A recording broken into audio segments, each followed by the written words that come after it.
Welcome to the Wiseco John Penton GNCC.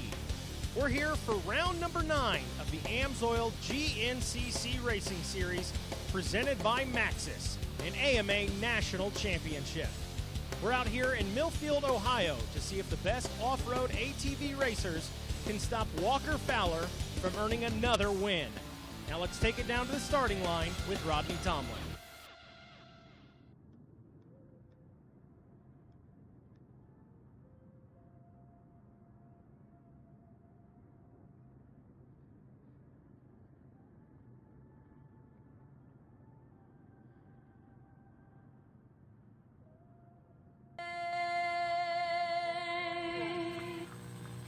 Thank you, Mikey. And now it's time to meet our starting lineup for this 28th running of the Wiseco John Penton GNCC. Rolling to the line in accordance to point standings in the top 10 in XC1 Pro class. Rolling first, the number 1 from Rogers, Ohio on a WFR Yamaha backed by Maxxis, Weller, and Alpine Stars. He's on fire, Walker Fowler!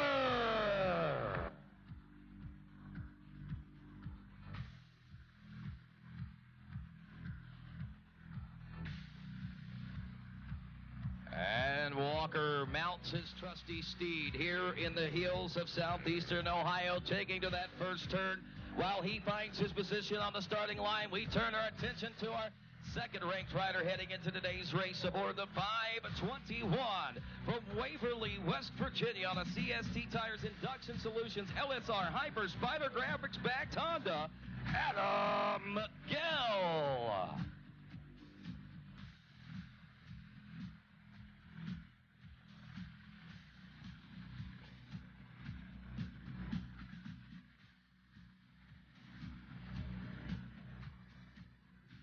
Rolling to the line today, third in points, is a 6-time GNCC champion. He has captured 6 wins right here in these soils of southeastern Ohio. From Sunbury, Pennsylvania, on a Maxxis Fly Racing AMSOIL Pack Suzuki, Chris Borich.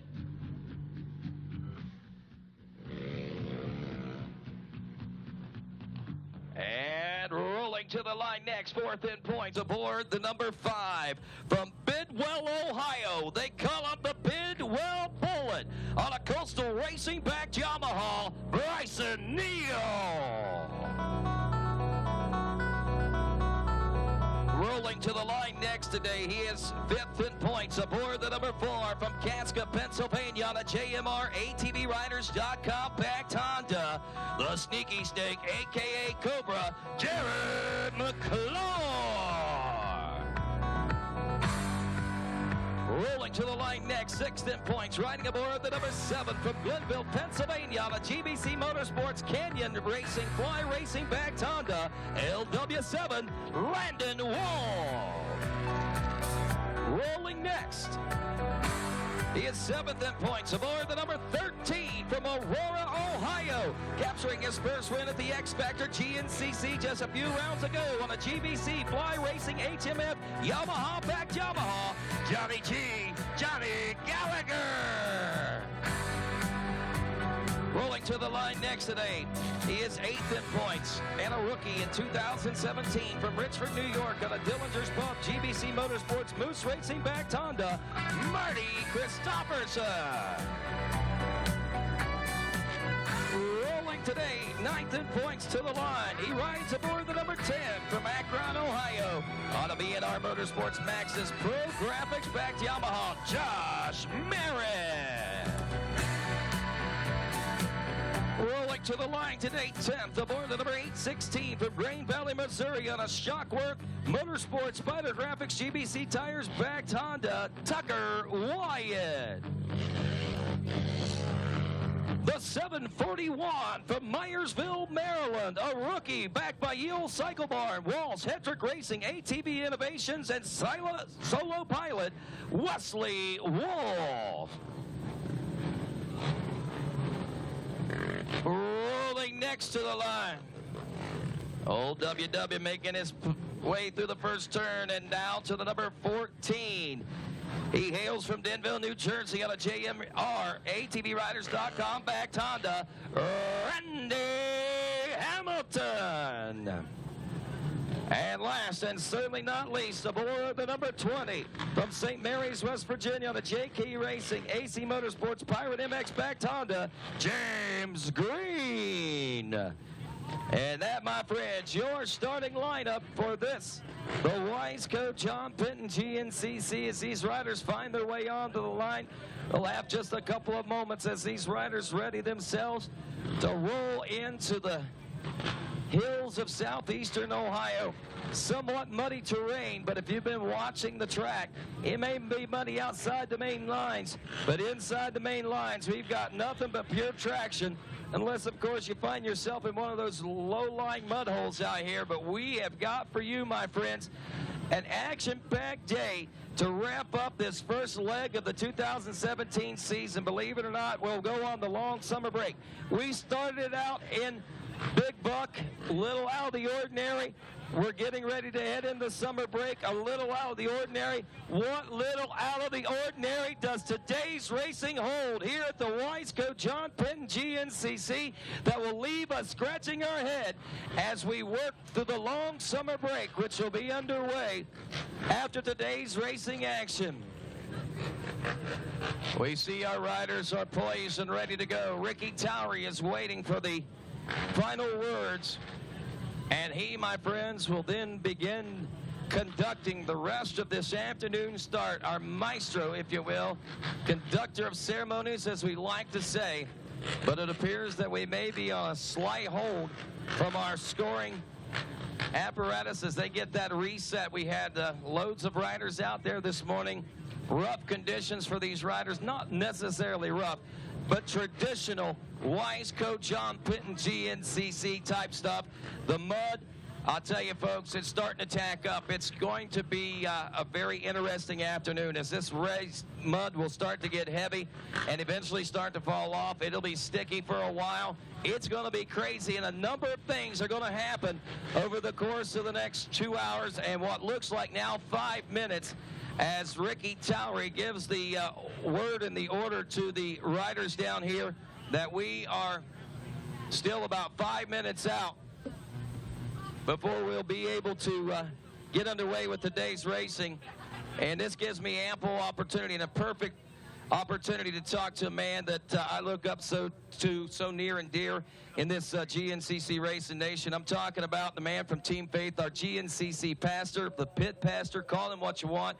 We call him Brother Chuck sometimes as well. But Chuck LeMaster, welcome once again to another great day here in Ohio. I know we talked this morning. This is kind of an anniversary for you. So I guess it was a decade ago that you rolled into the John Penton GNCC for the first time just as a racer. Yeah, just as a racer, racing the 10 a.m. on Sunday. And, you know, I went to one of the GNCCs that was close to my home, like a lot of people here. Probably started out like, hey, GNCC's in town, I'll go to it, check it out.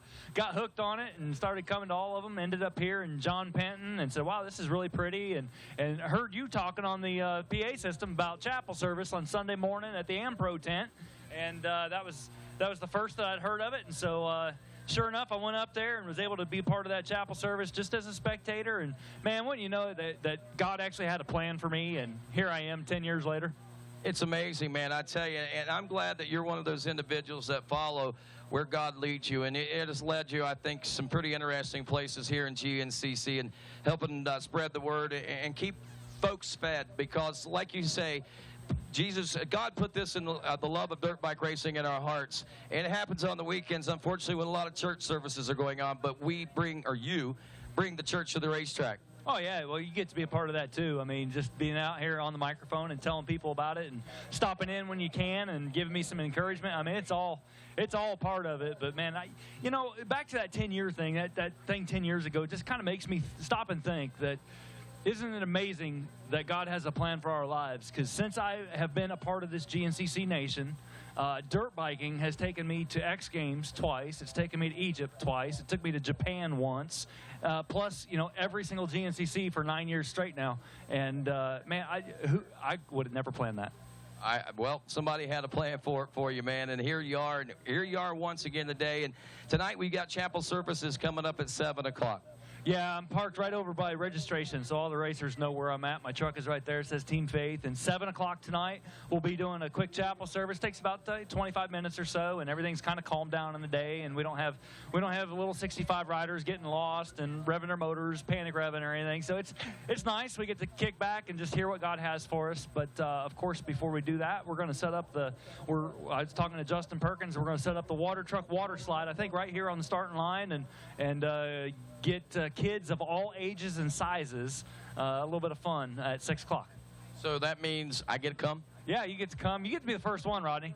Oh, I may do that. You know, it's been a couple of years since I've actually got to do any water truck water sliding, so that may be the case. Looks like we're getting a sound, or the sign to fire them up, guys. So we got about 2 minutes. So we're going to be going GNCC racing here through the hills of southeastern Ohio.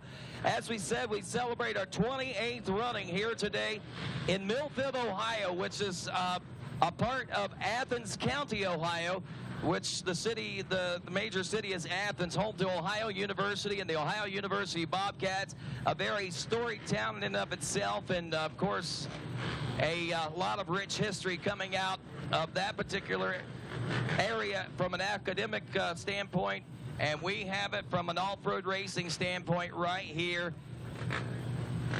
in Millfield, just down the road, about 15 minutes outside of downtown Athens itself, as we turn our attention to Rick Towery up there in turn number 1 as he readies us for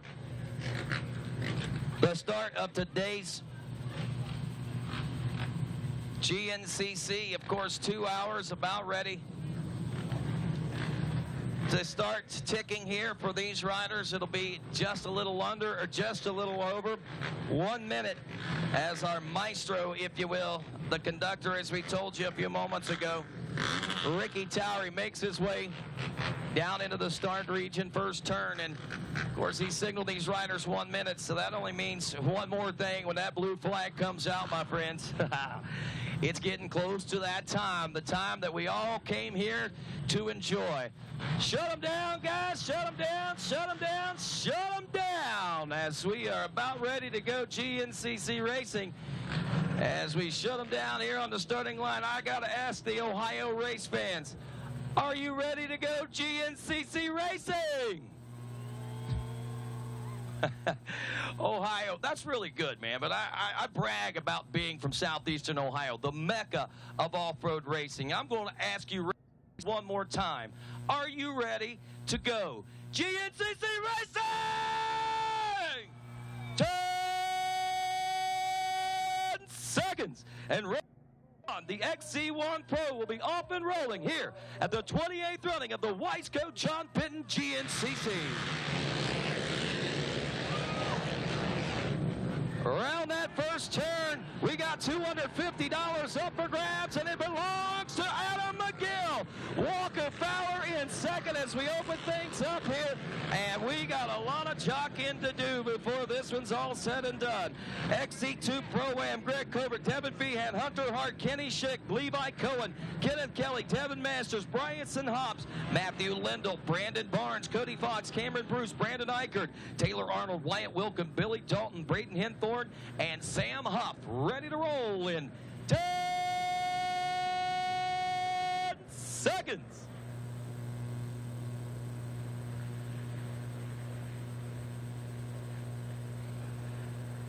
And another whole shot award up for grabs in our All Balls Wiseco whole shot award. Rounding that first turn, number 9, Greg Covert, opening up with the early lead in this one, picking up $100 out of Ithaca, New York, on a high gear suspension Waynesburg Gold Speed machine. Junior A 22 plus class, Steve Covert, Nick Mastrangelo, James Mauger, Andrew Connor, Sean Benoit, Jade Millwood, Doug Morris, Ryan Thompson, Dallas Goins, Robert Mapp, John Colvin, Matthew Briggs, Tyler Miller, Derek Cobb, Zachary Dean, Zach Wright, Tyler Wares, and Brody Livingood in 10 seconds.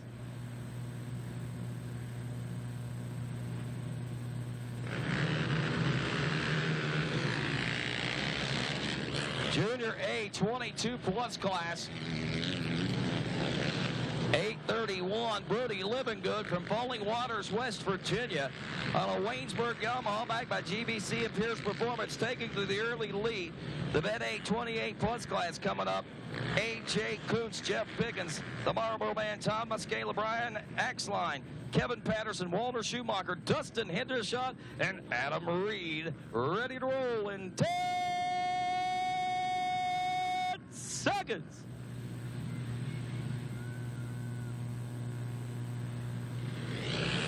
And they're off. It is the 36.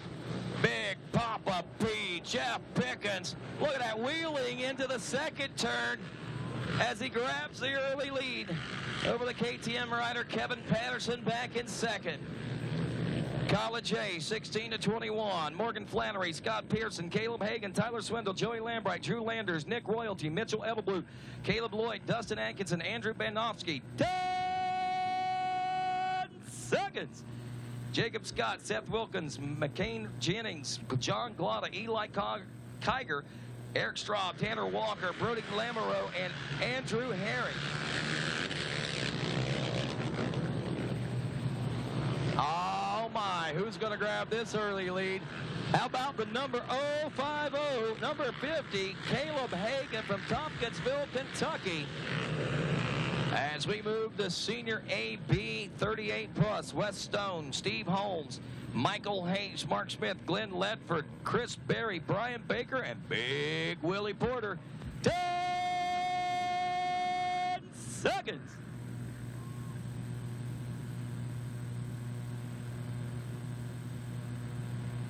Senior AB off and rolling.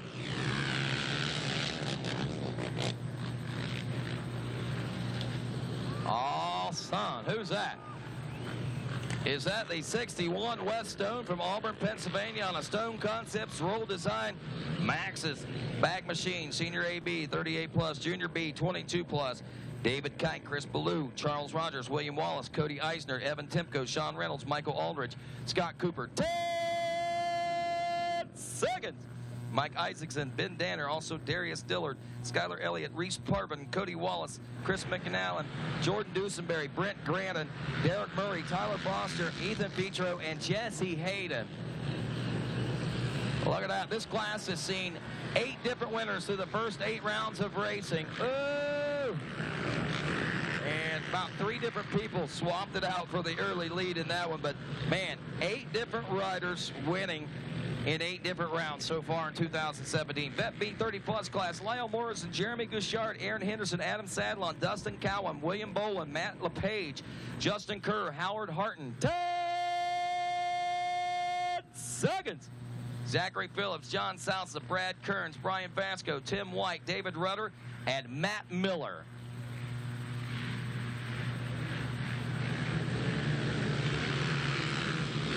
Wow. About 4 different people trying to pull out ahead of the rest of the field. But who's it going to be? It's going to be the 80 of Jeremy Gouchard from Mansfield, Ohio, GT Thunderback, Evans Power Sports, and Amsoil. And last, and certainly not least, is our College B 16-21, Donovan Boylan, Dason Como, Michael Anderson, Ryan Miller, Ezra Barrett, Colton Kendall, Cade Vanderpool. 10 seconds.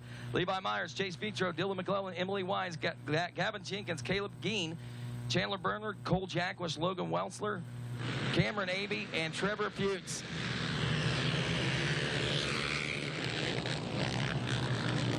Around the first turn, it's going to be 187. That is Michael Anderson out of Cloverdale, Indiana, on Top Gun Racing, GoCo Trucking, B&R-backed Yamaha. And that is going to wrap up this afternoon starts, my friends. Looks like we got one more that's trying to bump start out there, so please don't cross the start yet. Still trying to get that machine fired up. And with that, we're going to take a break here on RacerTV.com. We'll be back with more GNCC Live right after this. We handle your races, your jumps, and your trails. Isn't it time you give your daily driver the same love? AMSOIL Signature Series Synthetic Motor Oil delivers 75% more engine protection against horsepower loss and wear than required by a leading industry standard. AMSOIL also offers a full family of dirt bike lubricants, giving you above and beyond fortification for your weekday and weekend vehicles. AMSOIL, devoted to protection.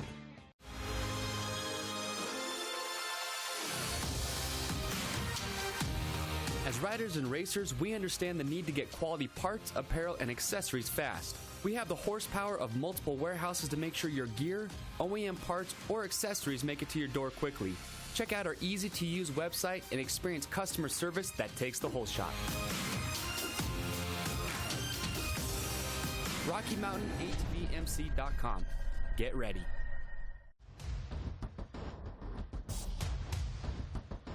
Here he is, Walker Fowler, Grand National Cross Country, XC1 Pro Class Champion. Pro Class Champion.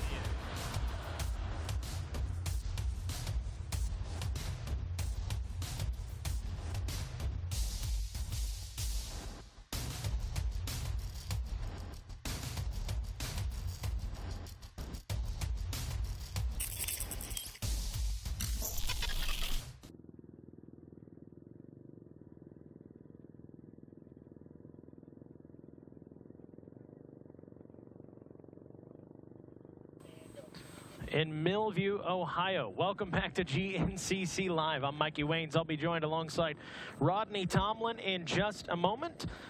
And wow, beautiful John Penton race here in Millview, Ohio for round number 9. Some racing action. Off to a good start. Hard to believe we're already in round number 9 here in Ohio. Adam McGill, the man out in front early in this one. And out of the XC2 class, it was Greg Covert. So that is how it stands right now. Your top one in XC1, your top one in XC2. So again, welcome to the Wiseco John Penton GNCC. Got about an 11.5-mile course for you today.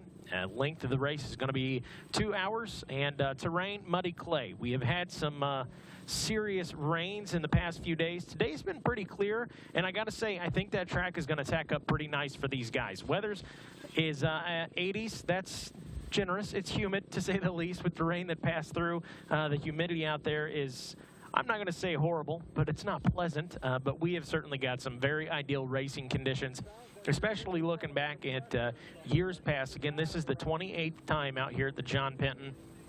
So you take a look at the years past, you hear people talking about the dust bowl that is John Penton or the ridiculous mud that is John Penton. But here today we should have some pretty good racing conditions. Taking a look, speaking of years past, last year your podium, it was Walker Fowler finishing first place, Chris Borich finishing second, and rounding out the top 3, home state, Bryson Neal. And then in 2015, Walker Fowler first, Adam McGill taking second, and Cole Richardson taking third place. A Coal Train taking third. That was back in 2015. So now we're speaking of the track and the Dust Bowl. Not necessarily a Dust Bowl today. We're going to throw it over to Jared Bolton with a track description here for the John Penton. Thanks, guys, for the 28th time we return here to the John Penton GNCC. This is a phenomenal venue. It's got a little something for everyone. You got some fast stuff. You got some tight stuff. Excellent terrain here. You're either going up or down or you're off camber. It just never ends here. So this track this year, we've mixed things up a little bit, and we've hooked some stuff together a little bit different. And then Sunday, the bikes are going over to the John Penton section, which is super tight, super technical. Should make for a great weekend of racing. So as we thank you, Jared Bolton. By the way, Jared Bolton taking a look. This is the Google Earth view of the track. So you got it all laid out there. That is just stinking cool, man. Getting a good look at it. If you're not out here, man, that's just, I don't even know what to say about this. It's just really cool to look at. So something new here. You guys are getting a look at the exact track that they're running out there. And it sort of puts things in perspective. You know, you can see so much through a camera or even in person, but to see it with the Google Earth view like that really kind of puts things in perspective for you. So again, that's what we're up against here at John Penton, getting a look at the motocross portion of the track right there. And you can see it's It's not real soupy. Taking a look, there's the little whoop section right there. It's tacking up pretty good. You know, we just got done with the AM ATV race, and those guys talked about, you know, first lap out, little greasy, but after that started tacking up pretty nice. So I think we're going to have a pretty good race out there today. Pretty much, you know, can't say it any better. Ideal conditions to have a GNCC race here at the John Penton in beautiful Millview, Ohio. Man, good to be back in Ohio. 28th running of the John Penton. Hard to believe that we've been coming out here for so long. Now, going back in time, I believe, don't quote me on this, but I believe back in 1990, it was when Barry Hawk took his very first win on an ATV. So a lot of history here at the John Penton, and maybe, just maybe, we'll have some of that history out here today. Certainly would, no one would complain about that, I am sure. So again, an 11.5-mile course, and kind of giving you a recap there on the whole shot. Out in front early was Adam McGill, and then in second out of the XC2 was Greg Covert. So there was your first place rider out of the XC1 and your first place rider out of the XC2. And I think we might, we're going to go to a replay of the whole shots here. So we'll take a look at it. We'll get a look at Adam McGill taking that whole shot. There they are, XC1 right out of the gate. And man, honestly, a pretty convincing whole shot for the Gator out there. Pretty good little lead for him, and I believe that was Walker Fowler right behind him, running in second place. And I think we're going to have after that. So, man, Adam McGill, that is one heck of a start for him. And then out of the XC2 class, it was who else, man? Greg Covert. The guy's an absolute machine. I loved hearing Greg Covert talk this morning about working 40 hours a week and then coming out here and doing this. Hard to believe a man can put 40 hours in a work week and come out here, take a whole shot, not just take whole shots, but lead the season in points. So there's Greg Covert. Good shot of him. Well, Mikey, as we know, Walker Fowler got out to the early lead in this one, and as time went on, man, I just found out and got a radio report at the 8.5-mile marker. Walker was up front with the crew, and he got a stick wedged in his quad. He had to literally stop, turn the bike over on its side, get the stick unwedged. By the time he got rolling again, he was in dead last in the class, and a few other XC2 guys had gotten by him. So Walker Fowler's got some work cut out for him here today in accordance to what we're hearing here, and I'll tell you, man, wow, what a great way for the day to start for race fans. Not so much for Walker, but I can tell you right now, he's rather inspired right now. And to watch Walker ride, this is what we're talking about when we say Walker Fowler on fire. He just ignited whenever he got that stick out, I guarantee. Yeah, absolutely. That's certainly not the start you want, but if there's one guy out there, you're going to say, you know what, they can work their way up the pack, it's Walker Fowler. Absolutely, for sure.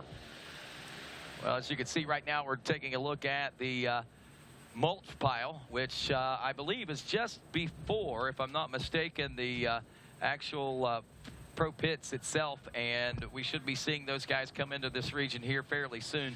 This mulch pile, Mikey, has taken on a life of its own over the course of history. When they first introduced the mulch pile, believe it or not, it was just a big pile of wood chips, and it has changed so much over the years. Here we are with action now in the woods. Looks like McGill out front. Everybody looks yellow right now. Yeah, everybody, you're absolutely right. It's not good. Probably not going to get any easier to notice who everybody is by the end of this one. Yeah, that right there, that was the 521 there, it looked like, possibly. It wasn't 621. I think it was 621. Okay, maybe we're out of the pro class, and this isn't the pro class. Yeah, maybe that's why everybody's yellow. Yeah. Everybody's wearing the yellow gear, matching gear, discount. So as we take a look here, we'll keep you updated, obviously, as the race rolls on. I don't think these are our XC1 guys. But we're getting some good shots of our riders going through the wood section here. I believe that might have been an XC2 rider, perhaps. And just like, I mean, several of the races this year, we've had to deal with the mud. But that's GNCC racing, man. So that's just what it's all about right there. So taking a look at the standings coming into this one, I just had them. Walker Fowler, your leader out there on the season, And one heck of a lead, 234. Hey, right there. How's that for timing? 235 points on the season. Adam McGill, the Gator, with 159 points on the year. Chris Borich running third on the year. Bryson Neal, very close to that third place position. He's had a couple rough races, and if not for those, I feel like he'd be up there a little closer in that second place spot. But Bryson Neal, regardless, in fourth place. And Sneaky Snake, Jared McClure, Cobra, back there in fifth place out of the overall with 121 points on the season. So there's your top 5 as it stands to this point in round number 9. The Wiseco John Penton here in Millfield, Ohio, the backyard of announcer Rodney Tomlin, as well as several of our riders out there. Bryson Neal, a native to the area as well, so it might be maybe this is going to be Bryson's hometown track. Maybe he can pull off a center of the box win here this weekend. For sure. So as we roll, actually, I am wrong about the mulch pile. That is at the 1.8 mile marker. So that's early in the lap. We'll see them after they cross through the finish line. I believe we're somewhere in the neighborhood of about the 9 mile marker whenever we see them into the pro pits here. We'll know a little bit more here in just a few moments. I thought we had all this listed up. But anyway, wow, what a great day to start this. And look at that big points gap that Walker Fowler has over Adam McGill. You think that is going to maybe play in his favor if things don't go so well for him today? I mean, Walker literally has a couple, maybe almost 3 race lead right now over the rest of the field. And honestly, I would expect to see that Walker would possibly wrap this championship up early if it continues like this whenever we start after the summer break. My question right now, though, is, remember when we were talking with him and he said if he wraps it up early, he might go out and ride a 2-wheel? I was just thinking that, and it takes you back to the early days of Walker Fowler. You talk about it all the time about him. You know, he'd go out there and run ATVs. Still out front, by the way, as we make our way onto the moto track now. And then he'd feel like, you know what, I can go out and get another trophy, so I'm going to race bikes. And I remember that him racing locals over in Indiana doing that, just hearing his name all weekend long, it seemed like. So that would be pretty awesome. I don't know if he'll stick to it and really do it, but if he did, boy, it'd be awesome. It would be very, very neat, I think. And right now we see McGill making his way around for the first lap complete. You know, he's got to be pretty happy that he's still out front. And he had the competition. I mean, he and Walker are battling out there. That stick, though, certainly changed the face of this race and his competition behind him, and that might have been an inspiration for some of these guys back there. Look at that. That's Josh Merritt in the 4th place position right now. We got Jared McClure in 2nd. We got Landon Wolf in 3rd, and as we said, Josh Merritt in the number 4 spot. If you've been watching that kid's video vlogging as he likes to call it, kid has really been doing quite a bit. He's got a YouTube channel and everything. It's good to keep up with this guy. Another Ohio native, lives up in Akron, the home of the Goodyear Rubber Company and Firestone and all those good places. Chris Borich, who's won this event 6 times here in Millfield over its 28-year or 27-year history now. Out of Sunbury, Pennsylvania, runs in 5th. Wesley Wolf, the 741, is 6th. In 7th is Marty Christopherson. He's running the number 8. Bryson Neal, wow. Neal, if you recall, last year actually had to start this race backwards due to a infraction at the previous round. So they started him backwards, and he still was running top contender last year, if memory serves me correct. Right now, though, having a tough way to go, but this might be a good place for him to start out. He is kind of like a locomotive. It takes him a while sometimes to get up speed, and if he does it slowly, normally he's tough to stop. Tucker Wyatt in 9th place aboard the 816. The 13 of Johnny Gallagher. Don't count this cat out just yet. We've seen him way back there at that first lap of Snowshoe. Then he moved way up, and then he crashed out, of course, down one of those big ski slips. Talked to him this morning. He is physically okay. He is mentally okay. And he came into this race today saying there's no reason why I can't win. And if you remember, whenever we raced the X Factor, I think he was in 10th place or something like that at the end of that first lap as well. So don't count Johnny G out just yet if you're a Johnny G fan. Wow, Greg Covert not only rocketed off the starting line and got the whole shot in the XC2 Pro-Am class, but Greg Covert has turned a 1 second faster, just under a 1 second faster lap than Adam McGill. He now has the lead by, what is that, 7/10 of a second right now is Greg Covert in the overall adjusted lead. That's pretty impressive on Greg's part for sure. Don't know if he knows it, but 7/10 of a second. We're splitting hairs right there. Time's going to tell this story, but I'm going to say this right now. Greg Covert, man on a mission right now. The early part of the season did not go the way that he wanted. He is riding like a man with, a mission is probably an understatement, to be honest with you. This kid is furious on the racetrack right now. In addition to that, you got 2 more XC2 guys there cracking into the top 10. Hunter Hart in 6th out of the overall. Devin Feehan 7th out of the overall. So XC2 guys, men on mission. I don't even know how to put it. I mean, that's just the best way to put it, really. Well, I know Hunter Hart's, he needs a little redemption as well. If you remember, he started out, and honestly, he was in a great position to win the overall from like the second row from the starts there at Snowshoe a couple weeks ago, due to the way that adjusted timing and scoring went with the different starts, the non-traditional GNCC, but of course the Blackwater style starts. And he had some issues out there. He ended up, I don't think he even finished. I think he got 1 lap in, if I'm not mistaken. And he said today, he said, I ain't got nothing to lose at this point. I'm just going to go out and ride as hard as I can and Hunter Hart it the way that he knows how. And I'll tell you, folks, when Hunter starts talking like that, look out, he could get rather interesting. Devin Feehan, another top competitor. He's the number 16 in XC2 Pro-Am rider, 7th place overall. He was only 1.7 seconds behind Hunter Hart. Those two combined are only about 10 seconds behind Greg Covert. So if you think about it, look at the numbers right now from 6th through, or actually 7th through 1st, about 10 seconds separate those top 7 riders. That's a pretty tight-knit race, especially I think in these conditions. I would have expected a bottleneck to have already appeared, maybe getting stuck like Walker Fowler, maybe a stick or two here and there for somebody, but it's not, man. I mean, these guys are keeping it very closely knit here on this first lap. Yeah, they are. Just as we say that, we got banners blown out. We got track crew down there fixing it. So maybe a little early, but yeah, you're right. I mean, I know both races this morning, we had issues with bottlenecks and getting around riders. So it'll be interesting to see out of the pro race here this afternoon if we don't see some of the same situations. Obviously, you're dealing with, pro and A riders, but still, John Penton, man, anything can happen. We need something classic to happen, right? Something classic. You couldn't ask for anything more classic than the John Penton GNCC, a true classic. And honestly, Mikey, I expect that this is going to be a big day for somebody and a big weekend of racing. I don't know what it is about this weekend, and I get these feelings on occasion, and it may not be immediately recognized or recognizable of what things it is that happens, but normally when I get feelings like this, something big happens. Right now, something big is happening, as we have yet to see, unless, let me go in and check this, but he's outside the top 20 overall right now, unless I'm overlooking his name. Nope, Walker Fowler is 16th overall. Sorry about that. Walker is 16th overall, turning 19th. So he's about 25 seconds behind Adam McGill right now physically on the racetrack.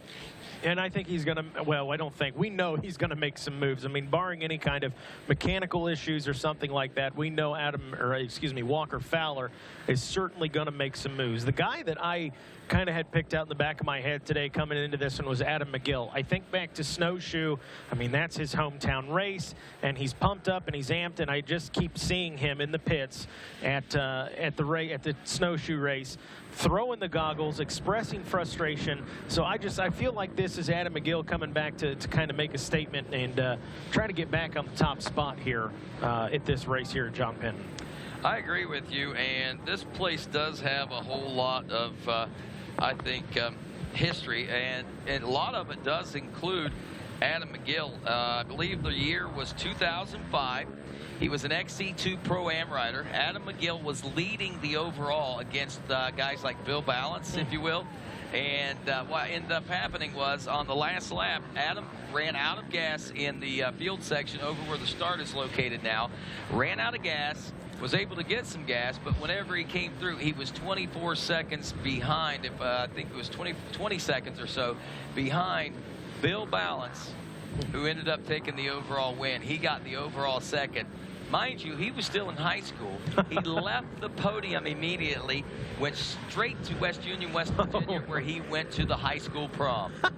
That was 17 years ago. And here we are today, and he's leading this thing as one of the nation and one of the world premier off-road racing pilots. That's incredible. Pulling double duty on Mr. Gator there going to his prom. That's something else. It's hilarious. I'll never forget that, man. That was pretty exciting stuff. You know, I mentioned Bryson Neal having to start backwards last year, and he finished well. He took third here last year after having to start in reverse again. A little infraction from the previous race. They didn't get a chance to penalize him. I think it might have been a false start or something at the previous race. They didn't catch it, so they didn't penalize him during that race, so they did it. Whatever it was, it didn't affect him. That's for doggone sure. And I almost have to wonder if maybe we might need to start him backwards a little more to get that adrenaline flowing for this young man. He's had his struggles this year, but I tell you, there's growing pains that I think riders have just before big things start to happen. I think that may be where Bryson Neal is sitting right now. Yeah, you're absolutely right. He has had some tough ones. I think back a couple rounds back when he came through the finish line on 3 wheels. Yeah. I mean, he has had some serious tough breaks, and it almost breaks your heart each round. Where's Bryson? And you hear about it, it's like, man, because you know the speed is there. He's certainly I would say one of the top 3 contenders without a doubt. Well, here at John Penton GNCC, and of course Millfield's Sunday Creek Raceway, which is where the Penton is located. This is the motocross track here. It's been redesigned and designed over the years and changed. That's the FMF PowerPoint, I guess, huh? Has all that FMF banners. That's a tricky situation right there. It's greasy. Yeah, very greasy. It'll get better as the day goes on. And right now, the trick is trying to get down without sliding through those banners, I think, and into the oncoming traffic from the other lane. And that's why you see these guys tiptoeing. As this tacks up, though, and again, I'm going to tell you, you look at this, it looks like just a little hill. They're going down right there, you know. And I'm thinking that folks back home right now are going, that's an FMF PowerPoint? Really? Come on. But I'm going to promise you, you come out here and stand on the side of that hill. It's a lot steeper than that. I've seen it. It's actually above the moto track. And when you look at it from a distance, you see and get the real feel of just exactly how steep that is. And if you look at the angle, the banners, you can see that, there you go. That's a great shot. That's a great shot. You might get a little bit better idea of what it's like. And again, you know, not much of a run coming up at it. It's wet and greasy, and it takes some power. There it is. There's the long shot. And that's, see, so now it's not so sissified. Yeah, exactly. That's why I said, now see, people will probably, yeah, Rodney, whatever, you say that at every PowerPoint. But look at that. I'm telling you, I mean, that is truly tough to negotiate, especially with these moisture conditions out here on the racetrack. So, wow, big day, big things happening on the horizon. We are now almost 30 minutes into this race. We've got 1 lap wrapped up, and of course, with that, we've got, I think, some riders. We should be seeing these guys come in here pretty soon into our shots. As a matter of fact, we've got a camera down here at the FMF PowerPoint there we saw. We went through the finish line. The 1.8 mile marker. We'll be going to the mulch pile where we'll be seeing our leaders next. And that mulch pile, I was talking about that. And I'm going to talk a little bit more about that since we got a little bit of time, Mikey. But the mulch pile, basically, I think it was around 2005, 2006, 2007, somewhere around in there. It might have been even a little bit earlier. But right around the mid-2005 area, they brought in, well, the county went around and they cleared up a bunch of the road. They did this in my county, a couple counties over as well. And they went through and they mulched up all these trees and shrubs and brush and different stuff. And they needed places to store it or to dump it. Lots of people got it dumped around their farms, fill in holes and stuff like that. Well, Howard and the boys said, let's go ahead and dump it out there. Their intentions was to use it on the moto track and things like that as it broke down over the years. Well, Yes, Millfield, Ohio. If we did say anything else, I just got back from Millville, Minnesota. If I said Millville, and I heard you say something. It might have been me too. But anyway, sorry about that. But here in Millfield, Ohio, if I said that different, and apologize, but they brought all those chips and they stored them there. And the first year, they were very fresh. It's a big loose pile of chips, and I mean, it made a very unique section of Trade Racetrack. Huh. The next year, they were a little more beaten down, a little more packed down. Yet again, it was a lot different, but still, you know, the mulch pile. And each year since that time, it has broke down as far as deterioration with the wood rotting, and it has taken on a different characteristics each and every year. Last year, it got really deep through there, kind of railed out, looked like a train track going through there. This year, I think it might be a little bit different, though, as the dirt actually is starting to take on more of a, the chips are taking on more of a consistency of soil now that they have broken down and decomposed it. It's kind of neat, and that's a very soft section of track, so it's going to change throughout the year. You'll see big whoops, like big sand whoops or something like that develop. You'll see big holes come out through there. It's that 1.8 mile marker in the mulch pile is a rather interesting section of racetrack, and you look at it before the race, you think not a big deal, but it's during the race that really things come to life out there. As you look at the motocross track, it's so packed down, it almost looks like concrete that they're riding out there. Once the sun hits it just right, it is just packed down. And I'm telling you, if you were out here yesterday to see how it is now, it's almost night and day. The difference between what a difference a day makes. What a difference a day makes, for sure. And with that, we are back at the mulch pile. There goes our leaders, I believe. Or is it? Or no, this is still some lap traffic out there. We're still waiting on our leaders to check in there.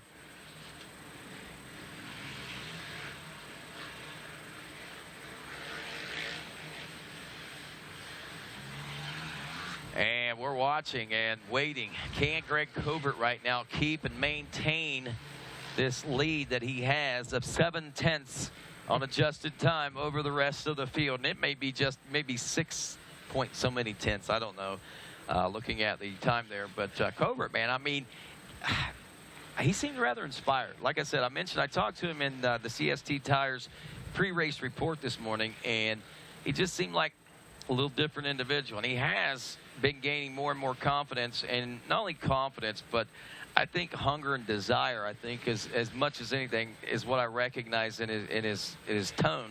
The first of the year, obviously, he had that, and he knew that he was going to have his hands full, hence the reason he actually stayed back. He had contemplated moving on up to XC1, but he knew that Devin Feehan, he knew that Hunter Hart, and a few guys were going to be in that XC2 Pro-Am class, so he really wanted to gauge himself against some of the up-and-coming talents, so he stuck around to defend that title.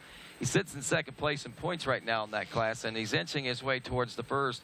That's his main goal, is to win that championship this year, but he knows as well as anyone it may have been a good move for him to stay back, because to get that kind of experience, though he isn't racing Adam McGill and Walker Fowler, he's getting some fast experience, some intense experience that he's going to need to have when he does reach up into the XC1 class, because that's the way they roll up there. Oh, yeah. I mean, you can just tell as the season rolls on. Well, I think of just generally speaking, I guess, out of the XC2, those guys talk about, when you hear them, when they finally make that move to XC1, talking about the difference in speed. Say, boy, it was a lot easier to get up here when I was just relying on just my talent alone to make a podium. But once you move up to the XC1, it's just a game changer. Game changers. Game changers. I love that word. I love that word. Is today a game changer?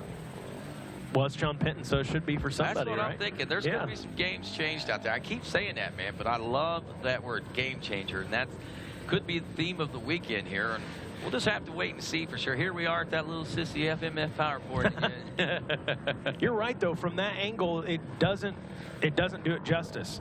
None whatsoever. It's that long shot. I mean, even there going downhill, when those guys are on the binders trying to make it happen, you know, it just. And I've always noticed that about television and GNCC racing. You never could get the full grasp of what the true elevation changes and the true obstacles that these guys have had to face over the years, until you literally come out here and see it for yourself. And you can see it's pretty high up there as you look down onto the moto track right now. Yeah, it is. It's funny. This is, well, it's not my first time, I guess, in this part of Ohio, but one of my first times.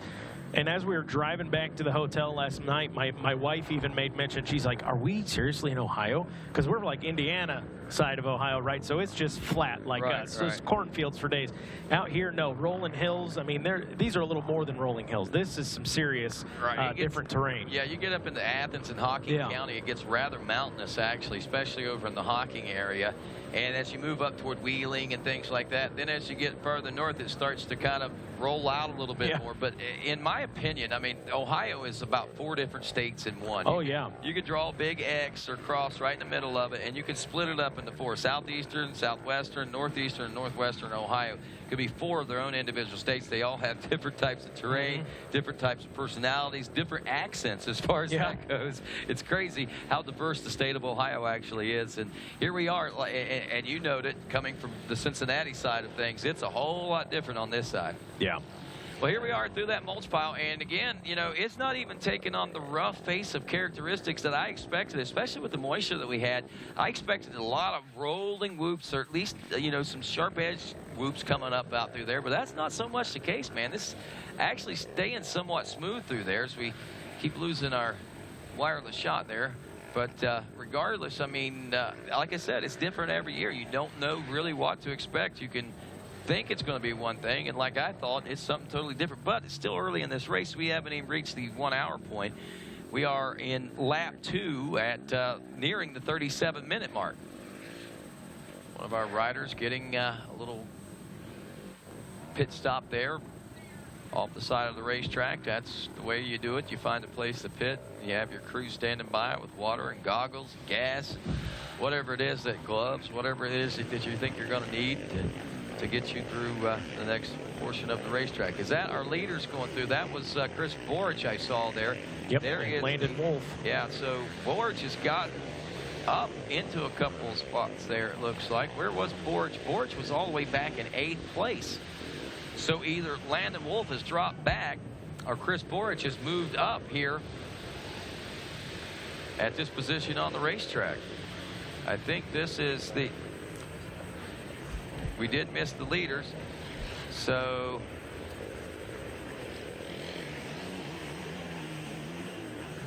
is that the 6 mile marker by any chance?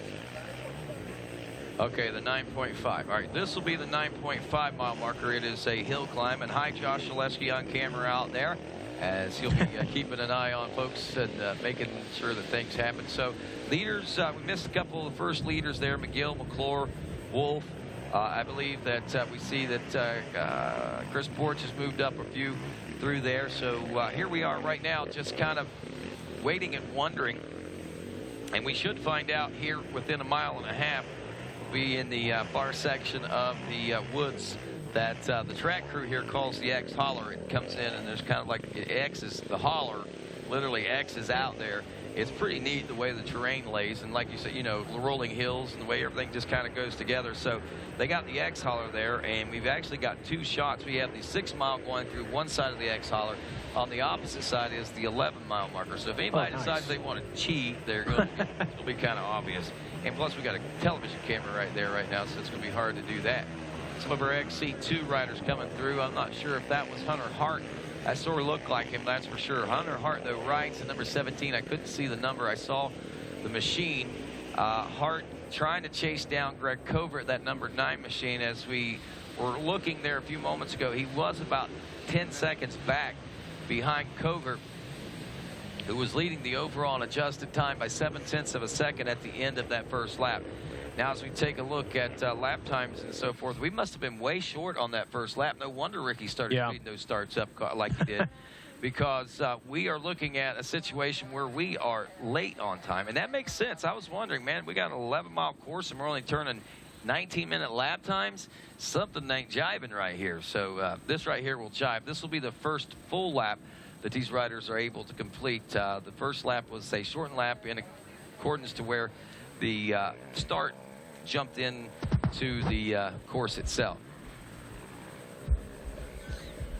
Mercy sakes alive, starting to heat. There's our leaders coming through now, I think. I believe it was Adam McGill out in front. Of course, with the adjusted time, it's been Craig Covert, but it did look like Adam McGill is still our leader out in front, and it didn't look like too far behind him was a number 4, Jared McClure. So those guys duking it out right there. And, of course, Landon Wolf, the number 7, back there in 3rd place. And then, of course, with adjusted time, I guess Craig Covert be your leader out front. Yeah, there you go. Wipe that dirt off. All right. So I believe that was our 11-mile mark there. Or was it? So that was our 11-mile mark that we just saw the leaders go through there. And again, Adam Gill seems to be the man to beat out here. And, you know, like he said, you know, West Virginia is his home state, and that's his home. But here in Ohio, it's also close to being home for him, and the fans are out in droves. I saw, man, he and Walker Fowler have got to have some of the longest autograph lines. I think that Pro MX guys would be jealous if they saw these guys' autograph lines. You know, and one thing about it is there are 2 riders that are in the pits meeting and greeting with the riders. Leaders, there's our leader, and Adam McGill on the moto track. And there is 2nd place, Jared McClure sneaking around behind him. At least we believe that's still McClure. And there is your 3rd place ride was Landon Wolf on board the number 7. I saw it. I thought I saw Chris Borch in front of Landon Wolf. So either Landon has dropped back or Chris has moved up, one of the 2. We'll know more here in just a few moments. So McGill, man, increasing the gap right there through the motocross section. Yeah, when these guys wrapped up that first lap, there was only 1.1 second that separated 1st and 2nd place. McGill's starting to really pull out way over that. He knows there's a guy out there with a number 1 plate that is going to be working his way up through the pack. So McGill's got to be thinking right now, man, I do not want to see that number 1 up here with me again. So doing his best to create some separation between him and the rest of the pack. Well, Walker Fowler on lap 1 dropped to the 16th place position, so we'll see how much running he's got to do from Walker Fowler at this particular point. And we'll see how this one is wrapping up as our leaders check in. McGill out front. That is Chris Borch in 2nd. So wow. Landon Wolf, wow. Landon Wolf has really made some changes out there himself. Let's see how that is starting to fare now. So Jared McClure is 4th. Maybe Landon's lost a few more spots out there, but regardless, Adam McGill, Chris Borch, Jared McClure in 3rd, Greg Cover in the number, well, we don't know that yet. He hasn't checked in. Right now, unofficially, Wesley Wolf is 4th aboard the number 741 OWW. As we watch these leaders making their way through the FMF PowerPoint right now, Landon Wolf is checked in 6th place now on board the number 7. Bryson Neal is 5th, just ahead of him aboard the number 5. Neal moving up from 10th to the number 5 spot, or 9th to the number 5 spot. Let's see where Johnny Gallagher happened to have moved up through the ranks there a few moments ago. He was in the number 10 spot. He's dropped all the way back to 15th place position right now. Walker Fowler checks in. 7th place, my friends. All right, let's do some math right here. Walker Fowler just turned a 23:45 lap time. That is still relatively slower than Adam McGill at 23:37. So McGill, Borch, and the boys, Borch turned a 23:31. He turned the fastest lap out there. So those guys gaining about 10 to 15 seconds on Walker Fowler out front. But Walker Fowler was able to pass all the way up to the 7th place position. He's 17 seconds behind Landon Wolf in 6th, another 2 seconds behind Bryson Neal. So less than 20 seconds right now. Walker Fowler could be battling in a top 5 position if he can make that ground up. If we look at lap times, as we told you, Fowler had a 23:45. Landon Wolf, the rider ahead of him, had a 23:59, 14 seconds slower.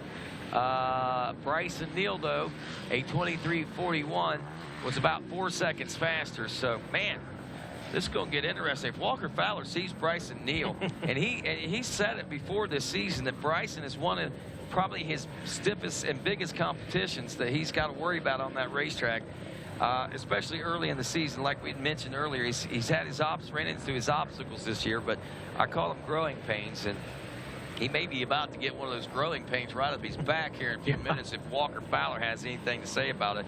And can Walker Fowler make up that 21 seconds? I would say likely, I know he can get that 19 seconds. We'll see if he can get the 21 seconds. XC2 checking in. Where does that put Greg Covert now? As we got Hunter Hart checking in the number 1 spot. Devin Feon is now second. They are running 9th and 10th overall. In the 11th place position is Greg Covert out of Ithaca, New York. He was your early leader. He's about 2 seconds behind Feon. So he lost about 14 seconds on that lap somehow or another to Hunter Hart and Devin Feon. And we got a nose-to-tail battle basically going between Hart, Feon, and Covert. Again, 3 New York boys going at it once more. Those are Winoa riders, if you remember us talking about that. Yeah, I do, and it's duly noted. Those 3 guys got, I think they all made podium. I think it was a New York sweep when we were back in New York. Yep, it sure was.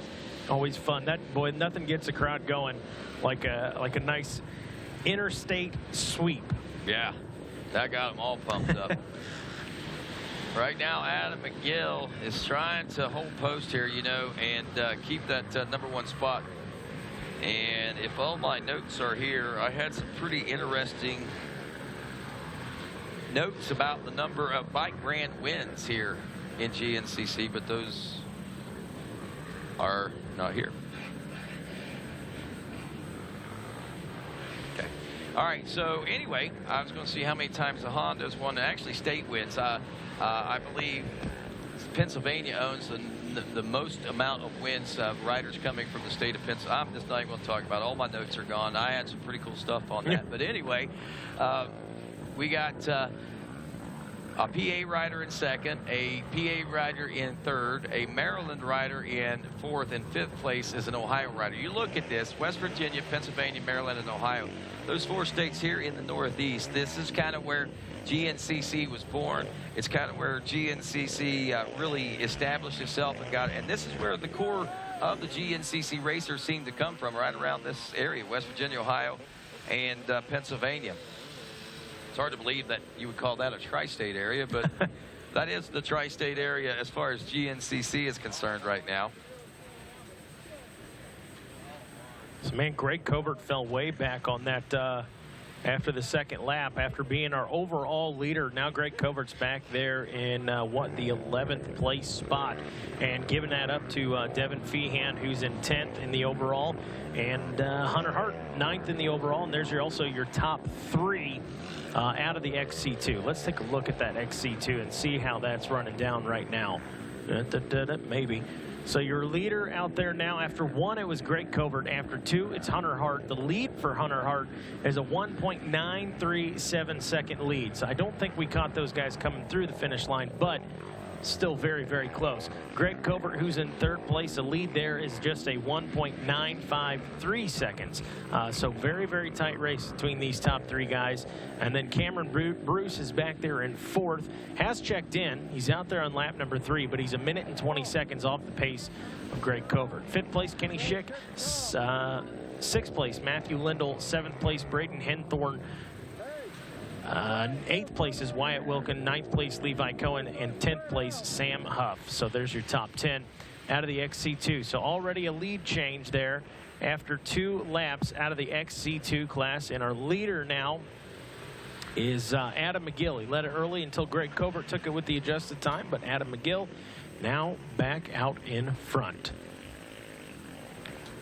Well, I tell you, sun's starting to shine through, the wood's starting to tack up, and like you say, you know, that's starting to slick up, but I think we're going to see a lot of move. We're going to see a lot of tacking up, and this race is going to get interesting. It already has. Walker Fowler back to 16th, now climbed his way back up to 7th place. Adam McGill leads Chris Ford, Jared McClure in 3rd, Wesley Wolf, the rookie, in 4th, and Bryson Neal in 5th. The Wiseco John Penton GNCC returns after this. GNCC is Bald Eagle 50 cal, cowboy boots, diesel trucks, Copenhagen, Bush Light kind of men.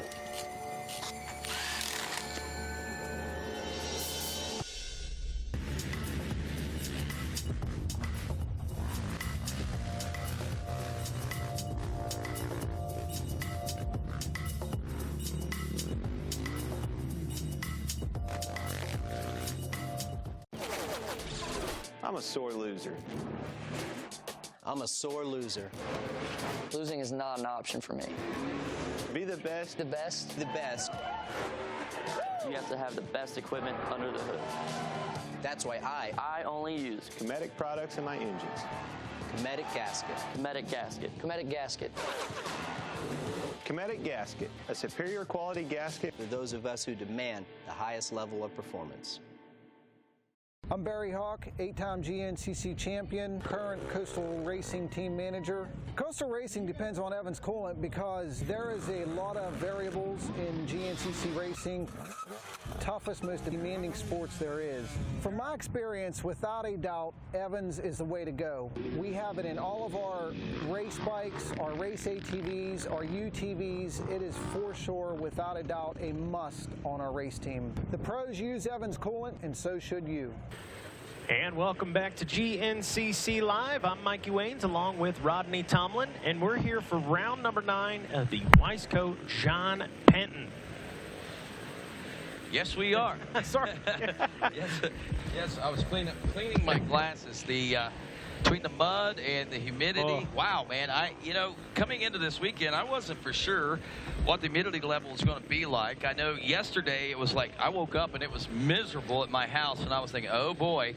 Then the storms came through. I don't know. We haven't really talked about the weather conditions this weekend, but we postponed this race from a few rounds ago because of inclement conditions. But there was a lot more to it than just because there was forecasted rain and because it was muddy at the John Penton GNCC. It had a lot to do with everything that had happened the week before. But regardless, here we are and ready for a big day. And this weather today, I mean, it was humid. It came through. It got cold last night. I actually had to find a sweatshirt and a jacket. I was able to sleep with the camper window open last night, but I had to do it with my comforter pulled up around my face, but it was very comfortable. Woke up this morning to a beautiful overcast day, and it kind of looked like, well, it was still a little cool, and looked like it was going to be just letting down rain at any time, although the forecast wasn't calling for that. Just prior to the start of the 1 o'clock race, we saw the clouds start to break away and the sun start to shine through. Actually, during the riders' meeting, Jared Bolton pointed that out. Hey, that big orange ball up in the sky, that's the sun. Yeah. Welcome the sun back to the GNCC Racing Nation. And we've gone through that, and we see a lot of sun. But if you look over to what I'm thinking is our west right now, as I look out that way, it's starting to look a little dark and puffy and cloudy over there again. Yeah, if it's hopefully it's nothing like yesterday. A little showers wouldn't hurt, but and I'm looking right now. I see it looks more like just clouds rolling in. So hopefully it'll just be clouds. Maybe bring her some cooler temperatures, because I know the humidity level right now, we might be at the 81 or 82 degree level mark as far as temperature goes. It's hot out there. It's stuffy. I'm sitting here. Yeah, it's certainly sticky. That's for sure. Yeah, it's typical Ohio weather, I guess you could say, but in reality, in comparison to what it can be and the way it has been in years past, on July 8th in Ohio, this is rather mild, I promise you. I mean, normally you're looking at heat indexes way up over 100, heat warnings, and don't let your dogs out, got to keep them in the AC, those types of things. Man. I mean, well, thankfully, we're not faced with that right now. It's actually been kind of strange. We had frost in May here. Oh, wow. Yeah, it was rather crazy. Not early May either. I'm talking mid-May, mid to late May. We had a couple of frosts, and it was kind of crazy in this region. But, hey, here we are. Adam McGill, speaking of crazy, still leading this one right now as we check into Chris Borich in the number 2 spot. That itself is a pretty big feat. I mentioned earlier, and I keep harping on that because, again, remember the game changer I talk about? Yeah. The big thing that could happen for somebody out there? I had a couple different people that maybe the game changers could be for, and maybe we're looking at a game-changing situation right here today, because if Chris Borich could take the win here, I think that would mark his 7th win in Millfield. It would be his 74th overall win, which would mark him yet another step farther ahead of everybody else in the world. And, of course, he is doing so great out there right now. I hate to jinx it for him, but I'll tell you, my fingers crossed for him, because, honestly, I'd like to see the old dog get back into this fight, man. And I know he wants to do it, too. We had a chance to catch up with him leading into this weekend's racing. This place usually, I mean, with the rain, it's pretty slick out there. Doesn't really get too rutted out like some of the tracks if it's a new track. Since we've been racing here so long, it's so hard packed. It just ruts out a little bit and still be able to get through. Yeah, it seems like everything's turning around for us. We've been up and down here and there, but you know, we're working at it pretty hard and just trying to get this ball rolling. So we've been, like I said, working pretty hard at it, getting the bike kind of where I like it, and just try to run with these guys up front. Obviously, like you said about the muddy conditions, it definitely takes some skills to ride in the mud and figure out how to go fast in. I mean, you got to have good throttle control, pick good lines, and also just if you see a gnarly section, just gas it up. And momentum's key in kind of races like this. But I mean, like you said, we've been doing it for a while, and all these guys that I've been racing with been around for a while. So it's just like I said, get a good start, get up front, try not to eat as much roost as you can, and try to stay dry. And there you go. That's the way Chris Borge is feeling about it. He's still confident. You know, I mean, a lot of people are probably thinking, man, he's washed up. Does he have it? Does he not have it? Does he want it? I think that's been a big question for a lot of people, and I'll answer that for you. Yes, he's wanted it. Yeah. Yes, he has worked for it. And yes, it's been tough on him not getting it. I think that's the drive that keeps him coming out. I mean, he's told me he's still got the drive. He's still having fun.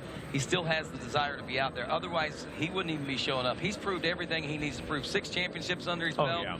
He's got he's the winningest GNCC racer of all times. So obviously, it's something that is working hugely in his favor. You know, as far as confidence, he doesn't have a whole lot to prove to anybody but himself at this point. Yeah, you're absolutely right. I think it's one of those things that, you know what? He's a podium regular, and when he's up there, he's having fun. He's having fun up there on the track, but you could just see there's something about him, man. He still desires to win, and that's a competitor in him. And I wouldn't be remiss at all to say that he'll be at the center of that box at some point this season as our getting a good look at our riders in the struggle through that climb right there. But yeah, Chris Borge, certainly a man that's not done. Wants to be at the center of that box. It's certainly where he sees himself. And one of the big takeaways I had there was him talking about momentum. And he's certainly got that momentum coming here into the John Penton. But great day for some racing here in Ohio for the John Penton. 28th year out here for us. This is the 28th year, I believe. I think we've been out here 27 times. And we talk about that history coming into this. And, of course, Barry Hawk with the big win back in 1990. First win on the ATV for Barry Hawk. So just a place that is just chock full of good memories. And hopefully we'll have some more of those good memories here as, boy, still slick up through there. Looking for as our rider claps his hands together and maybe trying to get rid of that little bit of that mud. And still a little baby echo in there. And now the mud flea comes over and says, here, check this line over here. We'll help you. And get it right there. What would we do without the mud fleas, man? Mud fleas came out with us. You'd think they'd be exhausted after West Virginia a couple weeks ago, but nope. Out here in full force at the John Penton, helping out our riders get up this hill. Maybe. At least he's there to help if they need it. Gonna go back down the hill and try again here. All right, try number 2. Everybody cheer him on. He's gonna get up that hill this time. Went from a GNCC race, now we're watching a hill climb. Now he got up there. No assistance needed. Mud fleas, take a break on that one. Not too bad. Great spot for our spectators out there. And, of course, as soon as I say that, oh, it killed it right there on the hill. You're going to roll it. Don't fall off. Safety third, at least top 5. Wait, I don't think that's how that goes. I think it's safety first, maybe. Certainly safety first. There we go.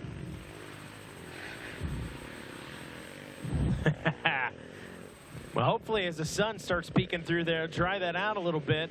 you got to think it's going to tack up eventually, dry out enough for those guys to get up there a little easier.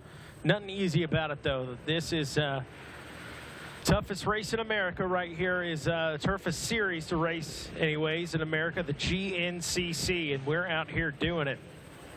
So to give you a recap, if you're just joining us, after one with the time adjustment, it was Greg Covert out in front out of the XC2. But after 2 laps, it was the Gator, Adam McGill. So Adam McGill takes the lead back. And he is still out in front. Last we checked, Chris Borich, a man on a move, a man on a mission, is up there in second. Sneaky Snake Jared McClure, the Cobra, is back in third. Fourth place is Wesley Wolf. And Bryson Neal is in 5th out of the overall.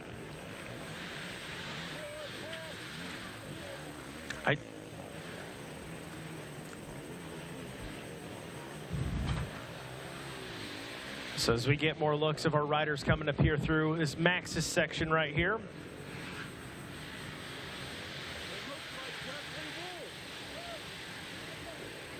I tell you what, that's where it's at right now. If you're a spectator or a mud flea, hang out in the woods. It's probably nice and cool, getting a little of that shade. These have got to be some of our XC1 guys moving through, moving up that hill. Whoo! Kissing the tree a little bit right there. So that was the leaders rolling through, and it looks like that was Wesley Wolf out in front. Wesley Wolf was back in 4th place. So these are our leaders coming through this section right now. But it did look like the number 741 of Wesley Wolf is now out in front. But that's unofficial. That's the report from the camera guy. Don't think that's one of our XC1 guys. But boy, how would that be for a mix-up or a change-up right there? We keep talking about the game changer. Well, that would certainly be a game changer for Wesley Wolf. Prior to the race here this morning, man, I can't quite see. Didn't quite catch his number, but Wesley Wolf was talking prior to the race today about, you know, would I like to see myself on the box? Would I like to win? Absolutely. But, you know, what they're working for, what he was working for was those top 5 finishes. Well, now Wesley Wolf, if we were correct, if our cameraman was correct and saw it right, Wesley Wolf is our leader out there, Rodney, and that is got to be huge. I stepped away for 3 minutes. I stepped away for 3 minutes, and I missed something as monumental as that. Now it's unofficial. It was our camera guy caught it, but still, it's still pretty doggone exciting. Yes, what he said. Yeah, what he said. Darn. Dar. Wow. So let's keep an eye out on this. What mile marker did we pick up on Walker Fowler, or excuse me, on the Wesley Wolf at there? Well, it was right here at the hill. So I believe that was the hill climb at the 9.5, if I'm not mistaken there, Mikey. So, wow, that's impressive stuff going on there. And if we look at the time due in, we're going to know pretty quick, because 2.5 minutes these riders are due in for their 3rd lap complete. We had an 18-minute lap. We had a 23-minute lap, 23.5-minute lap. So, wow, we aren't even, we are now working on this 3rd lap. 2 minutes away from being complete. We'll be 3 laps complete at about 1 hour and 5 minutes. That means we got 55 more minutes. So we could have 2-3 more laps, probably at least 2 more laps to go after this. It's going to seem like a little longer to these guys because of the lap count, but in reality, the track not as long as what they're used to riding due to obvious reasons. They want to give them the best and most optimal race course out there, and that's exactly what they have done. Hats off to Jared Bolton and Ryan Eccles, our junior trail bosses, and of course Jeff Russell, our trail boss, as they do it once again, knock it out of the park as far as I'm concerned. They had to do a lot of readjusting after yesterday's race and stuff as well, because they had some really gnarly stuff. They had some real John Penton stuff placed in there, but because of the inclement conditions, the lower lying areas have gotten way saturated. We got a lot of rain yesterday, so there's a lot of standing water in some places they were wanting to go through that would basically just end the race. So, you know, better heads prevailed, so to speak. You know, they're smarter than that. As cool as it would be, we want to race. We don't want a mud bog. You know what I'm saying? Wow. Speaking of mud. There is not much out here in way up on the racetrack itself. That hard-packed consistency of this southeastern Ohio clay is starting to blue groove up in some areas. You're going to see that the motocross track, you may even hear on the motocross track, you know, when you used to watch the Dukes of Hazzard when you was a kid, those guys would go rolling around the turn in the dirt, and you'd hear the tires squealing. Well, that'll literally happen here because that gets packed as hard as pavement, and you can hear the tires squealing, and it'll start black grooving, blue grooving, if you will. It'll be a totally different consistency and color, and just crazy by the time this actually next 55 minutes of racing is complete. Our leaders should be getting onto the moto track about right now. I don't know if that's Wolf there. Here they come. I believe this is them. That is them. And I believe that still is Wolf in the #1 spot. He's not riding it like a motocrosser, though. That's for doggone sure. And he's a motocross racer, so that may not be Wolf. I'll be completely honest. My eyes aren't the best in the world, and our monitors. I'm with you. But you're right. With Wesley Wolf running motocross, that didn't quite look like a motocross rider. No, not at all. Not Wesley Wolf riding moto anyway. So we'll see. Maybe he's just trying to keep those boys from feeling bad. Two-lap cord is out. Will be going out, so it will be a 5-lap race. Pretty much what we anticipated. So here we go. But you got to think, though, if it is Wesley Wolf, if he can find a way up into the front, with the last section of this track being a motocross track, that's got to help him out. I mean, if you're Wesley Wolf, that's my mentality is, hey, if I'm going to make something, if I'm going to be a game changer, why not do it when I got a motocross section right before a finish? Right, exactly. And that's what he's trying to do. So who was it? Let's see who that was that came through. It says after 3. That's still McGill out front. That's Chris Borch in second. So pink helmet. No change there. So that's the reason they didn't look like a motocross star there. Yeah. Wait, I got us all excited. I think we're maybe our camera guy or our cameras are our shots. We're catching him on camera, but we're getting to him a little late. So that's what's going on. Well, the track crew was thinking that it might be the case as well. But McClure is third. Bryson Neal is fourth. Wesley Wolf is still in the #5 spot. About 23 seconds. But I'll tell you, it was pretty exciting there for a moment. Yeah. To think about the possibilities. Speaking of the game changers, here we come. Walker Fowler up to a 6th place position now, Mikey Waynes. Come on up here, Mike Penland. I invited Mike Penland to come and sit in with us here for a few minutes, and we'll talk to him here in just a moment. Right now, I'm going to start looking at these standings. Who's checked in? We got McGill, Borch, McClure. 1.5 seconds between first and second. Another 2 seconds back to McClure in third. That's very tight. 11 seconds back to fourth. Bryson Neal. Lap times. Wow. Bryson Neal, 23:25. He's actually faster by, 9 seconds or better than McGill right now. He is looking at about a 15-second gap. So in theory, man, he might be able to catch up to him, especially if he gets sight of him. Chris Borch, as we told you, was second, 1.5 seconds back. He turned to 23:30. Still, again, the fastest lap. That's 2 laps back-to-back. Chris Borch has turned the fastest, been the fastest on the racetrack. So Wesley Wolf is back there. He turned a 23:52. He's in 5th. Walker Fowler at 23:32. In theory, only being 1 second behind Wesley Wolf, Walker Fowler should now, by the time we reach these pro pits, be your 5th place rider here in the XC1 class. As we welcome to and watch the pro pits right now, Mike Penland. All right, we'll get with Mike Penland here in just a second, Mike. So we'll go ahead and do that now. But Mike Penland, who is, I consider, the innovator and the instigator and the man that basically helped create and put 4x4 ATV racing, utility ATV racing, where it is today. And of course, he is now in a new leaf in his life into the side-by-sides, the UTV side of things. Mike Penland, welcome to RacerTV, brother. Glad to be here. I can't hear nothing. That's okay. You don't need... Just can you hear me? I can hear you. Okay. Read my lips here, man, and we'll be all right. But, Mike, welcome to John Penton. Again, This is one of the, well, the oldest standing race on the series, and I know this is one that you've been coming to for many, Second one. I came to the second one, You 91. You came in. wow. Oh, so the second one, you've been coming here since 1991. So you got to see Barry Hawk's first win then, huh? No, we were all competing at the same time. Oh, so you were racing against Barry then, Well, huh?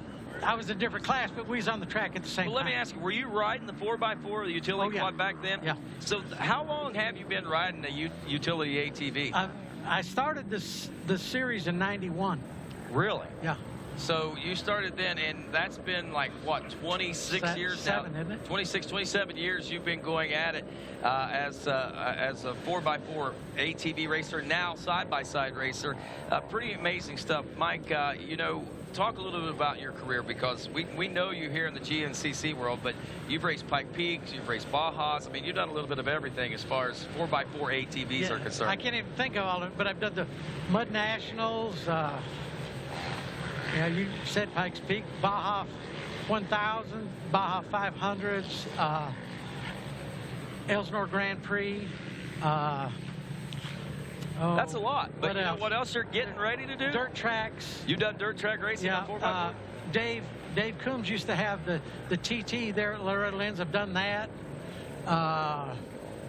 So you've done about everything on a 4x4 quad that can be done, then, it sounds like, huh? Pretty much. Pretty much. The 4x4, like that, not Pikes Peak. You didn't use a That 4x4? was a Banshee. A Banshee. Yeah. Wow, you would think that, but I guess you're looking for speed there, though. Oh, huh? absolutely. And that's to get to the top of the mountain. Well, Mike, I know that you're at a new juncture in your life. We don't see you out in the morning, 10 o'clock race anymore, battling with those guys, but we do get to see you in the side-by-side races. And we're going to get to see you this afternoon. Those folks that are watching at home can tune in a little bit, watch on RacerTV.com. But you're now into the side-by-side game, man. Talk a little bit about that and what it was like transitioning from the utility ATV into this type of racing, man. What's it like for you? People ask me all the time, what do you like more, the ATVs or the side-by-sides?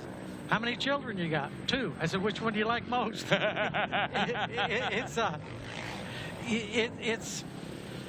different, and I like them both. The reason I'm not doing the ATVs is Can-Am stopped helping me. Right. So I don't have the money. So you don't have the money. So you're just like, and no matter how big of a legend you are, just like the everyday man. I mean, you succumb to financial situations and stuff yourself, huh? You're not super rich or anything? Oh, no.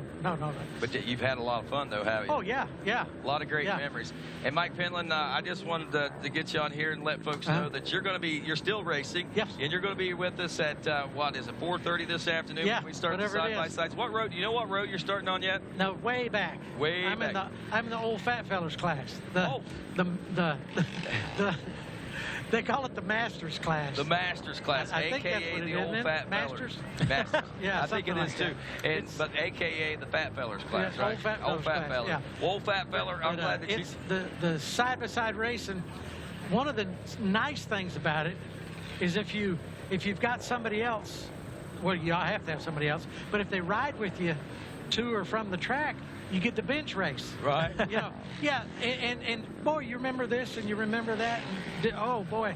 It's lots and lots of fun to talk about that stuff. And you get to experience it with someone else. Yeah. That's a great concept. And that's so often with them, it's more new than it is to me. Right. And so they really like it. It's exciting. And I think it's exciting to watch.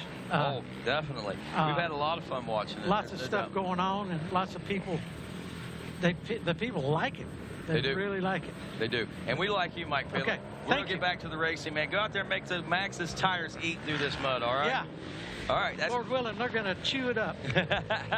That's Mike Penland, and just wanted to welcome him back to GNCC here this year. We don't get a chance to say his name much anymore. He used to be like one of the greats in the morning and basically pioneered the 4x4 revolution that we see in utility ATV racing, and it laid the groundwork for the side-by-side racing. That man right there, responsible for so much. People have no idea until you get to know this guy, know where he's been, and the many things that he has accomplished, what he's been doing.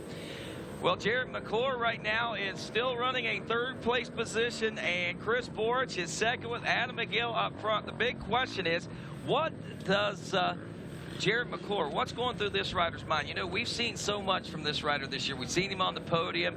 If I'm not mistaken, he's even been in the lead a couple times, maybe, or close to it. But here we are again today, looking for another podium. But this time, normally in the race season, he's got at least 1 or 2 wins under his belt. Usually it's the snowshoe or something like that. But here we are this weekend, still looking for a win, but still in contention for some good things to happen this year. We had a chance to catch up with him. I actually went out and did maybe 2 miles. Just went to a section I know gets a little rough here. Checked it out down in the creek. Track just looks slick. I think it's gonna, for the most part, hold together. You know, it's not gonna get real deep. It's just gonna be finding the good traction and not getting yourself in trouble. In this Ohio mud, it clogs the tires up. You know, packs them up real quick. So when you're moving slow, it's real hard to find it. If you could get some speed, clean the tires out, you know, then it'll help. But main thing here is just try to, you know, work the edges of the track, find the good dirt, and keep moving. I mean, it's going to be a tough day for sure, especially when we hit lappers. They always add to the mix. You never know what's going to happen. So, like I said, just try and hit the good dirt and, you know, not get stuck. It's been pretty muddy these last few races. Been trying to just get the bike through them. I got a fresh motor after snowshoe. I hurt my bike pretty bad there. You know, that was definitely a gnarly track, ruined a lot of stuff. So we got it together for this one, though. We're ready to go one more, but definitely looking forward to a little time off, little time to regroup, you know, come out swinging like we always do. Are you looking for a dirt bike piston that can increase power and decrease blow-by? Then check out Wiseco's all-new Racer Elite piston line. Racer Elite has been used exclusively by the pros, including RCH, Yoshimura, Suzuki Factory Racing, and are now accessible to the public. Available for popular 250 and 450cc dirt bikes, the Racer Elite series is the first off-the-shelf asymmetrical power sports piston ever made. Its fully machined billet aluminum construction features an exclusive custom lap top ring. Step up with dyno-proven power gains with Wiseco's Racer Elite piston line. You smell it, you feel it, you can taste it in the air. Speed, man. Full wide open. Blast. I didn't really like high school too much. Too booky, too take notes, learn this, and that's it. Yeah, WildTech, that full-size motorcycle. The feeling of taking them apart every day, putting them back together. You can't explain it. Everything I learned applies to now. Seeing your motorcycle that you put together right around the track at 180 miles an hour, oh, definitely rewarding. My name's Mike. My school's WildTech. Get on the fast track to a career. Turn pro at WildTech. And welcome back to GNCC Live. We're here at the John Penton, and things are just, you know, heating up. They're escalating quickly. We're having a good time. Adam McGill's out in front. We've got one heck of a race going on out of the XC2 class. I believe those guys just came in, and the time between them was, what, less than a second between the top 3, I believe, out of that XC2. Yeah, if you take a look at that XC2 class, remember when they came through at the end of the first lap, there was 10 seconds that separated Covert back to Hunter Hart and Devin Feehan, who was only about a second and a half or so behind Hunter Hart. Then the next lap they came through, Hunter Hart was leading. Devin Feehan was running second. They were running 8, 9, and 10. And Greg Covert had dropped from 1st to 3rd in the class and was back to 11th place overall. Whenever we wrap up lap number 3, it comes back out. We got Greg Covert in 9th overall on the number 9, leading the XC2 Pro-Am. Devin Feehan in 2nd, 1.8 seconds back, and he's 9th overall. 10th overall, or excuse me, 11th overall. That was 11th overall, Hunter Hart, the number 17, 0.6 tenths of a second, 6/10 of a second behind Devin Feehan for that number 2 spot in class and 10th place overall. Man, these kids, these young men have been battling relentlessly basically since the drop of that green flag, Mikey. Yeah, absolutely. And I got to be honest, the XC2 class, watching it throughout the season and the level of competition that has progressed when you compare race number 1 this year, round number 1 to now in round number 9, it's certainly impressive. I mean, the GNCC has got a very, very bright future. Oh, I tell you, if the youth and the up-and-comers are any indication of that, our talent pool should be very, very deep. You know, we got a class, the Junior B22 class, plus class, that we're going to talk about here in just a few minutes when we go into our Mid-State Chevy Midway report. But that class, 8 rounds in, 8 different winners. Well, I bet it's going to be tough to determine a champion in that class. Yeah, honestly, it's unheard of. I mean, GNCC, locals in any state, to have that in the class is something else. It most definitely is. So let's go ahead and take a look at that Mid-State Chevy Midway report. Keep an eye on the monitor, if you will, there, Mikey, and keep us up to date on what's going on there. And we'll take a look at a class-by-class breakdown of what's taking place here in the GNCC at the John Penton GNCC, that is. And, of course, this is all brought to you by Mid-State Chevrolet, where they stack them deep and sell them cheap, located off the Flatwood exit of I-79, right smack dab in the heart of West Virginia, the official truck provider of the GNCC Racing Nation. The XC1 Pro class, we got McGill, Forge, McClure, Neal, and Wolf, your top 5. Walker Fowler in 6th, Landon Wolf in 7th. 8th is Marty Christopherson. Johnny Gallagher in 9th. Tucker Wyatt rounds out your top 10. As we go to the XC2 Pro-Am, it's Covert, Feehan, and Hunter Hart, 1, 2, and 3. Then Cameron Bruce, the 427, back of the number 4 spot. Kenny Schick, the 31, in 5th. Then we see Matt Lindell, the 303, in 6th. He's out of Iowa. Then we have 7th place Wyatt Wilkin out of Hillsboro, Ohio. In 7th, Braden Henthorne out of Marietta, Ohio is 8th. Levi Cohen from Millfield, literally less than a half mile out of this front gate. He's in 9th aboard the 33. And the 441 of Brandon Eichert out of Hickory, North Carolina, rounds out the top 10. Now, Eichert had a really good run, if you remember, at Snowshoe just a couple of weeks ago, Mikey. Was that not his? He won. Am I right? I believe he got. Kevin Trantham was in here with us. They both came from North Carolina. Yep. Both winners that day. So good to see that going well for him today still. And right now, looking at the College A 16 to 21-year-old class, got Drew Landers out of Monterey, Tennessee, with a 2-minute and 45-second lead over the 969 of Bodie Lamoureux out of Windsor, New York. Another 20 seconds back, the 501 Seth Wilson out of Smithfield, Pennsylvania. The number 50 Caleb Hagan out of Tompkinsville, Kentucky. He is 4th and 5th. Morgan Flannery from Mercerburg, Pennsylvania. 6th, 926 Tanner Walker from Berlin, PA.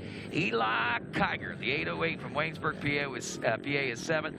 517, 8th place McCain Jennings out of Algonia, Iowa in 8th. 9th place 712 John Glott out of Waxhaw, North Carolina. And 10th place Nick Royalty, the 265 from Scottsburg, Indiana.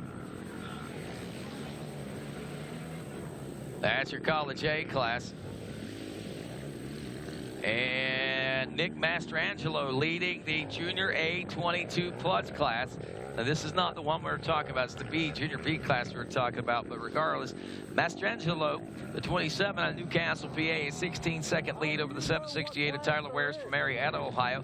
Stevie Covert, who is the brother of Greg Covert, the 25, is running in 3rd. We've seen him win this class before. Also, we've got in 4th, Brody Livingood, the number 831 from Falling Waters, West Virginia. 5th place, 727, Zachary Dean from Addison, New York. 6th place, 321, Jade Millwood from Cleveland, Georgia. 7th place, 359, Dallas Goins from Mercer, PA. 8th place, Zach Wright from Granite Falls, North Carolina. 9th place, 193, Andrew Connors from Wyoming, Pennsylvania. Rounding out the top 10, 635, Matthew Briggs from Vincent, Ohio.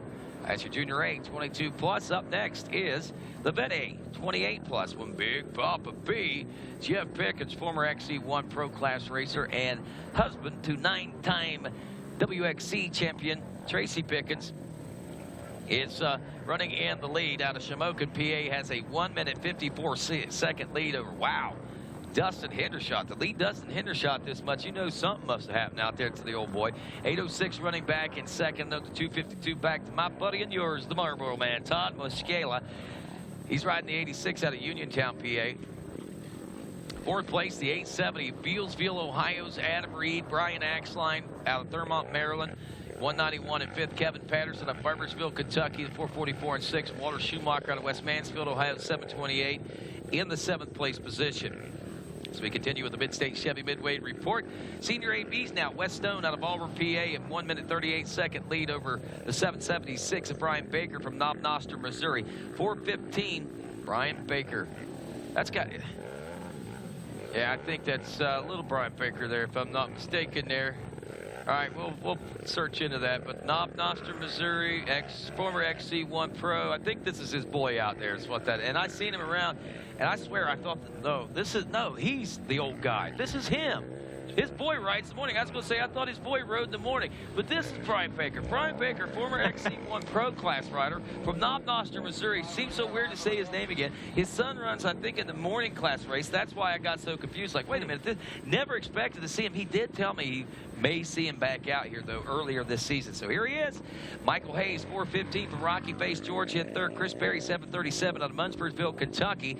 In the 5th place position, the 810 of Big Willie Porter. He's out of East Millsboro, Pennsylvania. 810. How big a guy is Big Willie? Have you ever met Big Willie? I don't think I have, but the fact of the matter is he's actually Big Willie Porter on the computer. Normally when we've got a nickname for a guy, it's not on the scoring, but this actually says Big Willie Porter.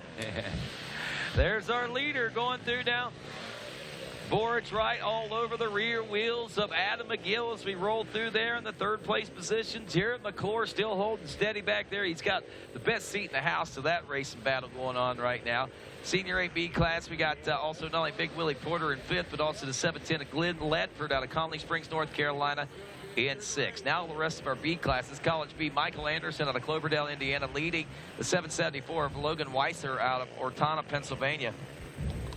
540 Chandler Berner from Bellington, West Virginia. 3rd, 4th place, 179. Dason Como out of Madison, Indiana. Cameron Abey, 888 out of Union, South Carolina. In 5th, 356 Kate Vanderpool out of Indianola, Iowa. 7th place in Caleb Geen, the 511 from Longbottom, Ohio. 8th place, 406 Chase Feature from Rachel, West Virginia. 9th place, Emily Wise, the 419 from Waynesburg, PA. And 311 Ryan Miller out of West Columbia, West Virginia. Keeping an eye out on Emily. She had a little better running at Snowshoe, if memory serves me correct. But that College B young lady rider is going to be, I think, a force to reckon with by the time we get to the end of the season. We're going to see some big things out of her. She's really coming a long way. Junior B 22-plus class coming up right now. We got Chris McNallen, Newcastle, PA, with a 3-minute, 28-second lead over the 89 of Chris Ballou after 2. He's out of Leoma, Tennessee. Reese Parvin, this is the class that's had. But we're going to, I don't have internet service to pull it up to see where they're at. But I'd like to see if Chris McNannon, however you say his name, is actually been a previous winner of this class or not. Chris Ballou we see in 2nd. Reese Parvin, whom I introduced to you there yesterday, the number 50 from Akron, Ohio. Reese actually has won one of these as well. He's also a contender for the championship, so running 3rd place right now. Ben Danner, the 450 out of Cumming, Georgia, at 4th. Cody Eisner, the 272 out of Marietta, in 5th. 6th place, Cody Wallace from Lamont Furnace, Pennsylvania, the 525. 335, Mike Aldridge from Madison, Indiana, in 7th. David Kite of Northeast Maryland, the 66 in 8th. 9th place, 775. Derek Murray out of Sandyville, West Virginia. And Mike Isaacson out of Morgantown, West Virginia, the 439, rounds out your top 10. Every time I read that Cody Wallace kid's name, I keep thinking that's my cousin out of West Virginia, and then I have to read a little further. But what we got? Who is that? That's your Junior B and your overall. And you take a look at it. This is a class we were talking about earlier with the 8 rounds, 8 different winners, and you look, and the green number 1s are just, I mean, it's like a paint splatter almost. It's all over the board. Well, I'll tell you, the riders that have won in this class so far. William Wallace, the 235, the one that I was talking about. Cody Wallace, the 525. Or wait a minute, that's a different Wallace. William Wallace has won in this class. He's out there right now, not sure where he is. Reese Parvin has won in this class. Chris Ballou, who is 2nd place in this class right now, won in this class. Charlie Rogers has not won, but Ben Danner has. Ben won round 2. David Kite, who is running right now in 8th place. He won, I believe, round 6. And let's see, Chris McNallen. Now, he might be the first multiple winner. Actually, McNallen won not Snowshoe, but the race before Snowshoe. So the Tomahawk GNCC is where McNallen actually won. So he's going for 2 here. And then you got Eric Holyfield, who also has a win. That's a lot of different guys. So Chris McNallen is actually in position to be the first multi-time winner here in 2017 as far as the Junior B class is concerned. One final class to look at is our Vet 30-plus B class. We got Zach Phillips leading Aaron Hendershot. Phillips out of Parsons, West Virginia, in Hendershot, who is a minute 17 seconds back out of Mansfield, Ohio. And then in the 3rd place position, 456, Brian Basco from 84, Pennsylvania. The 80 of Jeremy Gouchard from Mansfield, Ohio. He's 4th. 5th place, 410, John South out of Warwick. There's our leaders. Our leader's still out there. Look at that, nose to tail still out on the motocross track. Real quick, David Napo, New York Dave is in 7th. Justin Kerr 6th. William Bolin is 8th. Brad Kearns in 9th. Matt LePage rounds out your top 10. That's your Mid-State Chevy Midway Report. Thanks to our good friends at Mid-State Chevrolet, where they stack them deep, sell them cheap. The official truck provider of GNCC Racing Nation. Now let's check out what's going on right here, Mikey Wayne. Well, we got Adam McGill still out in front. Man, he gets on these straightaways, starts to pull away, and then when they get down into the corners where he has to start braking, closes the gap there. Chris Borge closing that gap. And once they come in here to the finish, they've got a couple hard turns to go through. So I imagine this one, man, we may see only a couple seconds difference between these guys. It may be the top 4. There's your top 4 riders there, one right after another. Nose to tail right there. Or as... And is that Fowler in 4th place? Up to 4th place. Wheel to wheel to wheel to wheel, as old buddy Bjorn Hamrick would say. And Adam McGill after 4 leading Borch. But in 3rd, Walker Fowler in 4th. Here is the time adjustments, or the time gaps. 2 seconds between 1st and 2nd. 0.7 seconds between 2nd and 3rd. 0.6 seconds between 3rd and 4th place. Look at this, trying to make the pass. Whoa. Got him. Was that Walker making the pass? Or? Unless it was a lapper. We just saw the camera shot panned on him just in time. Oh, we missed him at the top of the hill, too. Oh, doggone it. But what it looked like, but that would look like the pink helmet of McGill, or whatever tone that is. Might have been camera might be rider, right, like you were talking about. Yeah. For sure. Wow. What a big But regardless, top 4 riders there, one right after another. That is something else. 24:02 lap time for McGill. 24:03 lap time for Chris Borch. 24:01 for Jared McClure. 23:25, a 35-second faster lap time than anybody on the track. Wow. Wow. That's pretty doggone quick. And that's crazy, man. But I'll tell you what. Bryson Neal turned to 23:56 as well, so he gained some time out there up to a number 5 spot. He's gotten around Wesley Wolf. Wesley at 24:13 drops to the 6th place position. Landon Wolf in 7th place right now as he's another 3 seconds off and holding steady. Remember, he started out top 3, if memory serves me correct, and must have found some sort of issue. Chris Borch went by him and kind of probably made him think, oh, man, got him thinking, and made a mistake here, made a mistake there, and there's where he landed. But 7th place, I mean, it's par for the course. That's his number coming into the season, so he's not falling back out of where he should be anyway, according to last year's score. Marty Christopherson is 8th, aboard the number 8, out of Richford, New York. Now, Christopherson, again, remember, is the New York rider that was one of the toughest competitors that Greg Covert saw in the 2016 championship season.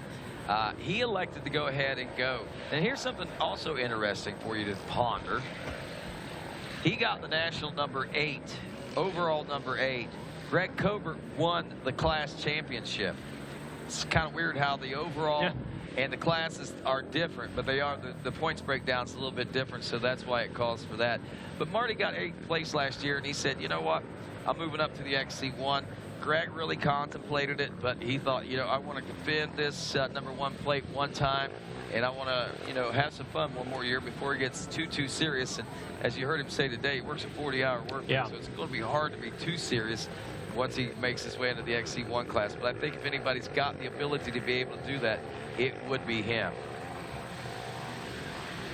Alrighty, so right now we are in lap number 5. If I am counting this correct, Chelsea, correct me if I'm wrong, we under white flag conditions. We got one more lap to go.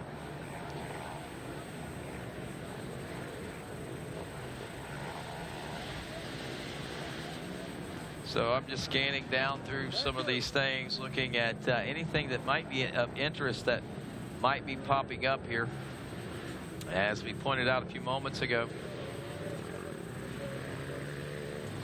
Hunter Hart just checked in the 4th place, or excuse me, with his 4th lap, and he's 9th place overall. So looks like Hunter Hart has regained the lead again in the XC2. Let's check in with that just a few more seconds. So Greg Covert is 2nd, Devin Fehan is 3rd. Those guys keep going back and forth, man. And I tell you, I almost kind of expect that up front right now with McGill, Borch, and McClure. Now, McClure only 7/10 of a second behind Borich. You know, at one point you might think he might be laying back, but I'm telling you, Sneaky Snake's not laying back. That's not how Sneaky Snake plays. And if you want to know how Sneaky Snake plays, he comes out to win, comes out to do his best. And I believe that you said that we had, oh, I'm sorry, Adam McGill feature. I was going to say, we already talked. Yeah, the Gator. I was going to say, I thought we'd already talked and checked in with Jared McClure because of some of the, yeah. So sorry about that. But Adam McGill, same thing. I mean, here he comes into this one. He didn't, like you said, didn't do well in West Virginia. Hopes to redeem himself here. We talked to Adam coming into this race. Sorry. Love it. Just sitting down watching a little bit of everybody riding this mud and a little bit of chicken and quinoa and trying to get everything ready. As far as I know, it's probably going to turn out to be a pretty decent day, believe it or not. And the mud really makes it an equalizer, and it's really hard to be able to carry a lot of speed in this. And you know, we seem to excel a little bit better at the faster tracks, or we're getting to there. But you know, it just makes it tough, man. I mean, it makes it to where it's not really so much the training or the endurance or really bike setup at this point. It's just mainly just trying to get through it and not get stuck and make good lines, and hopefully everything holds up, because the mud, adds a bunch of weight, 100 to 200 more pounds, and then the heat of the engine, it can't breathe like it should. So it's definitely, I don't think it's going to be the muddiest Penton we've ever done, but it's definitely going to be a wet one. Take a big bite.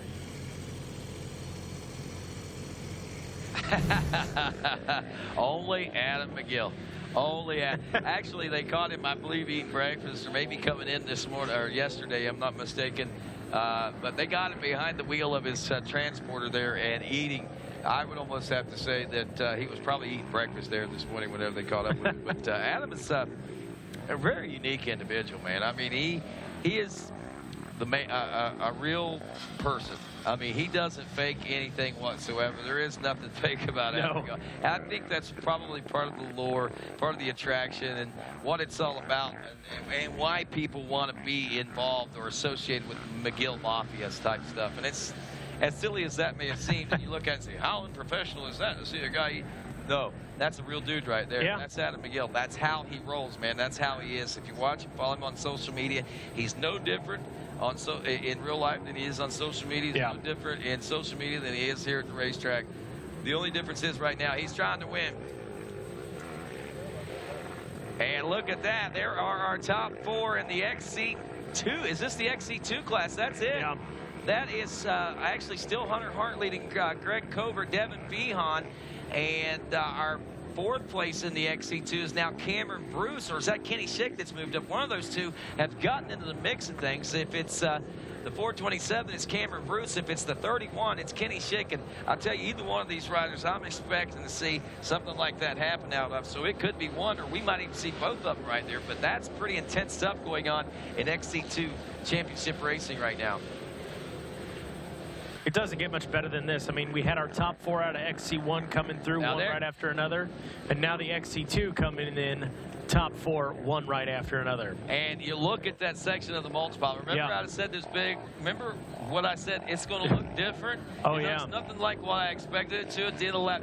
Look at it at the end of lap 4 going into lap 5. That is that multiple is so much different than what it was on lap number 1. So there you go. My point proven. I'm not just making stories up and just saying them out here, people. A lot of times it sounds like that.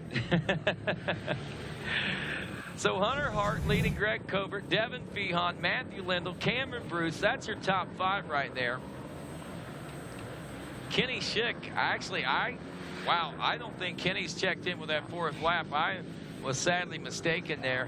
Kenny was in a 5th place position. He's dropped back as far as 7th right now. We see Wyatt Wilkin is now up to 6th. Cameron Bruce is 5th. We thought that he was there.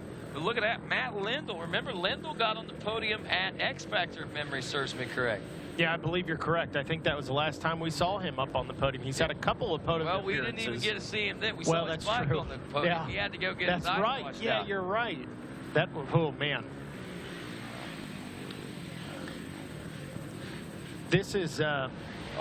this race last year. Okay, folks, let's just kind of recap on what's going on. This is kind of a you know, we talk about the redemption from a couple of weeks ago at Snowshoe. I'm going to tell you right now, the redemption that Adam McGill may be trying to live out here today has nothing to do so much with 2 weeks ago, but 12 months ago, right here, as Adam McGill was leading this race in the last lap, about halfway through the last lap, had an issue and an incident where something came loose. He needed a screwdriver to get it fixed, but whatever it was, it came loose long enough that everybody got by him, and he ended up losing the race, losing quite a bit of time, and couldn't even get assistance out on the track. There was nobody basically that would be able to help him out there.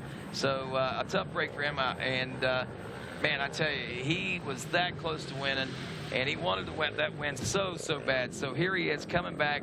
This is his redemption. This is the redemption he's looking for. It's just icing on the cake as far as that loss from Snowshoe GNCC, but this is the one that he's trying to make up for from 12 months ago or so ago, whenever he was actually leading and lost that lead.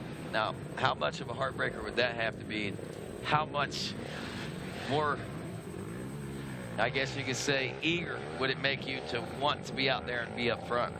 Yeah, you know what? We've been talking about it after round 5, the mentality coming into this one, or the mindset coming into this one. But knowing that, and you know what happened last year at John Penton here, that's going to make them all more determined. But I think more than either of those things is the fact that Adam McGill knows he has got 3 guys on his tail right now that all want to take that spot. And at the back, or at least last time we checked, at the back of those 4 was a guy with a #1 plate that has got his eyes on another win, and that's Walker Fowler. And you know Walker's not going to be satisfied seeing the the first place person up there and knowing he can get up there before the end of this one. Is Walker going to have enough energy to ride the side-by-side race here in a little bit?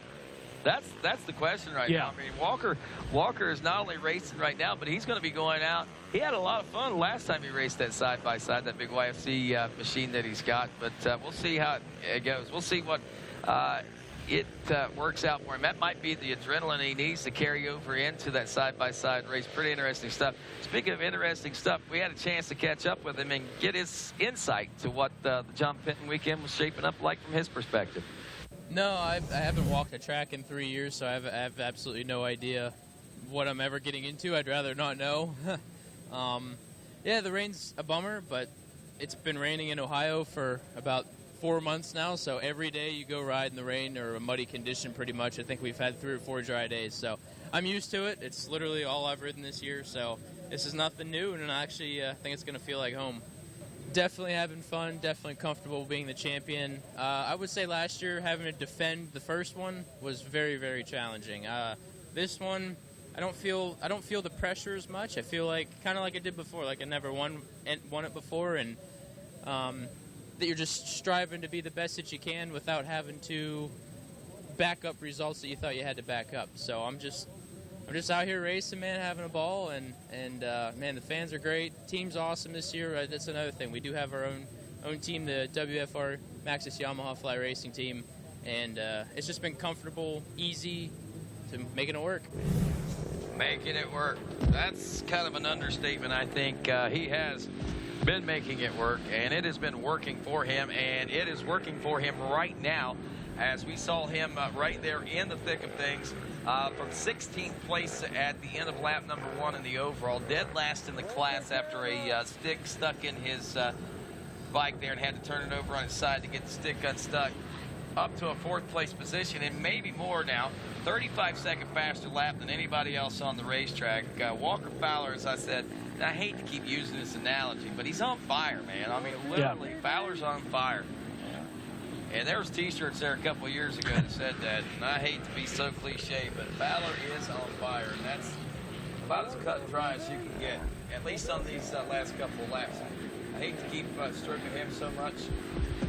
I hate to keep stroking Walker so much out here, but, man, he's just achieved a major feat right there.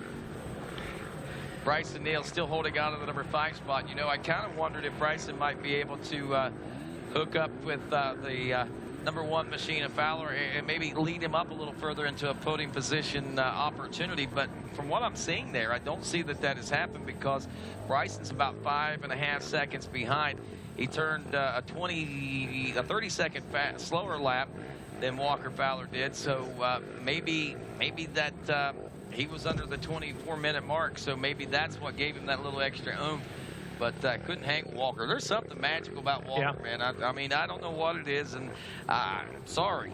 I think that the lap times prove it. What we saw take place here today, what we've seen take place in other races, pretty much proves the point that Walker Fowler is the real deal. And if you're going to beat Walker Fowler, you've done something when you do it, period. I don't care what the conditions are, if they're perfect, if they're muddy, whatever the case may be. If you beat Walker Fowler, you've done something pretty amazing. And it doesn't matter if he's had a mechanical failure or not, because it's all a part of the game, man. You beat Walker Fowler, that's square up. But especially if you beat him and he doesn't have a mechanical failure, like we've seen happen only, what, once or twice this year? So exactly.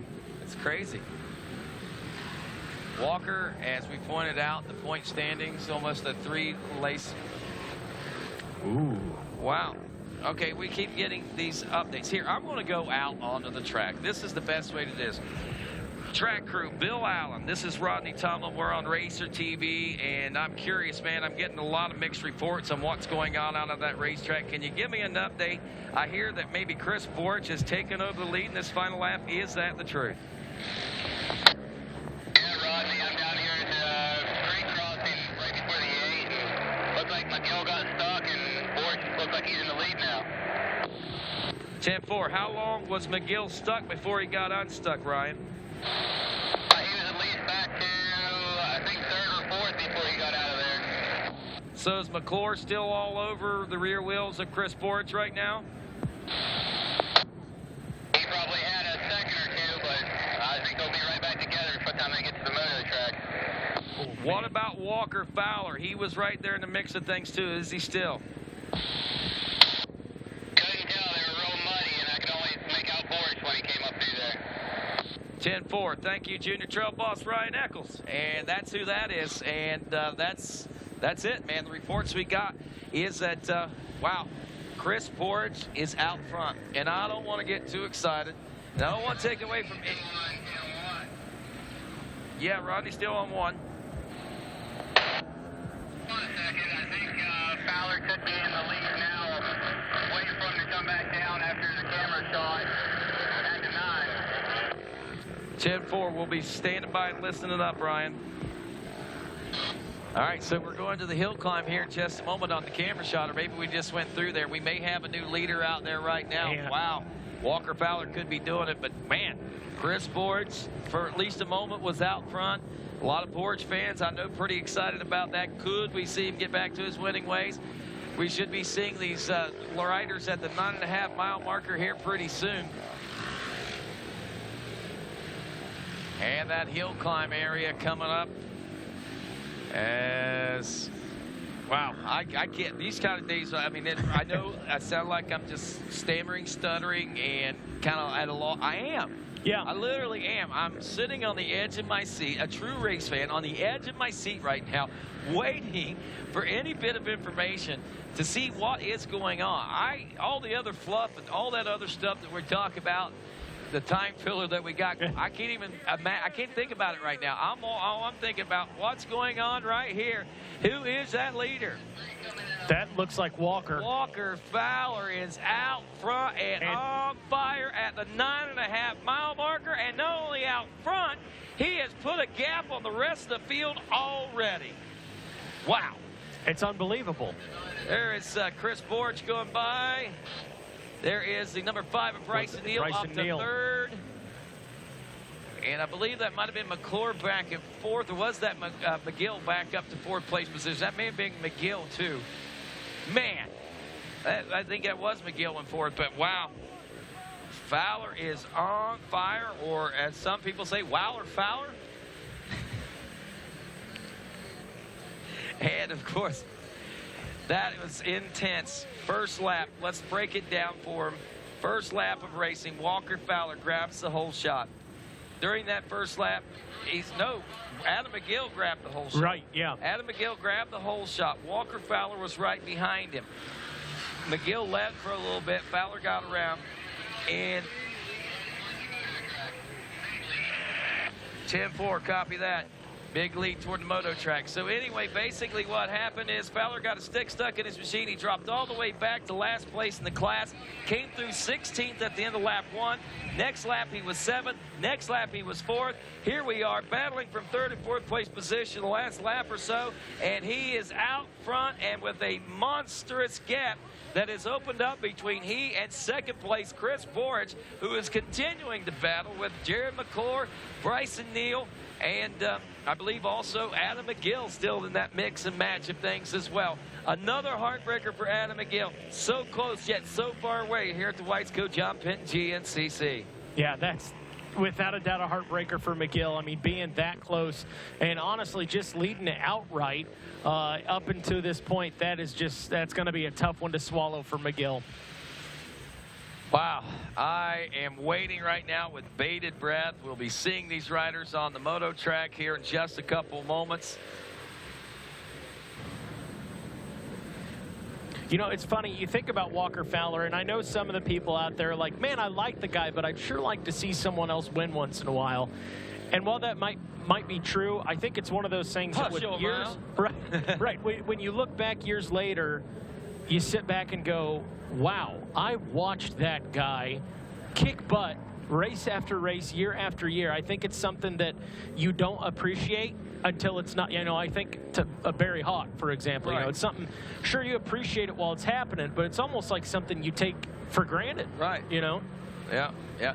And I'll tell you, whether you are a Walker Fowler fan or not, you got me impressed. Oh, yeah, especially today. Yeah, I mean, the guy's been on fire all season. He's virtually been untouchable. Won every race but one so far this season. And what looked like certain demise and well, a day that was off the record books for him becomes a record-breaking day as he comes from behind, passes everybody, and starts to put distance between everybody. And is looking to capture win number 8 of 2017. That is amazing feat in and of itself. Just think, had it not been for the X Factor and Johnny Gallagher and his relentless racing and being able to move out front to steal that win away, Walker Fowler could be looking at 9 straight right now. But even though he can't see 9 straight, he could see a record-breaking season this year, Mikey, because of for obvious reasons. 12 wins, I think, would probably be the most wins if he can get 12 wins. Fowler on the moto track, and we no goggles for Walker Fowler, but I don't think it much matters at this point, to be honest with you. I think that here Fowler due in 2 minutes, but I think he's going to be a minute early, the leader of this class. Got a battle for second coming onto the moto track with Chris Borich and Adam McGill now for the number 2 spot. This should be rather interesting. There it is as it drops down to the bottom of the pit there, and that is Borich holding on to the number 2 spot, if I'm not mistaken, right now, and McGill trying to muscle his way around. So Walker Fowler motoring to the checkers. The battle for second up for grabs right now.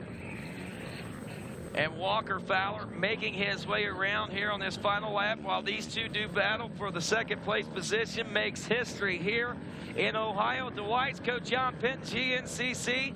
From last place to first place, it took him an entire moto, but Walker Fowler has done it. Walker Fowler makes it 8 wins in 2017 in only 9 rounds of racing, as he is clipping them off one after another in search of championship number 3 here in the ATV XC1 Pro class. Walker Fowler has done it, my friends. He takes the win, and Chris Borich across the line some 16 seconds later in second place. A 22-minute, 55-second lap time for Walker Fowler.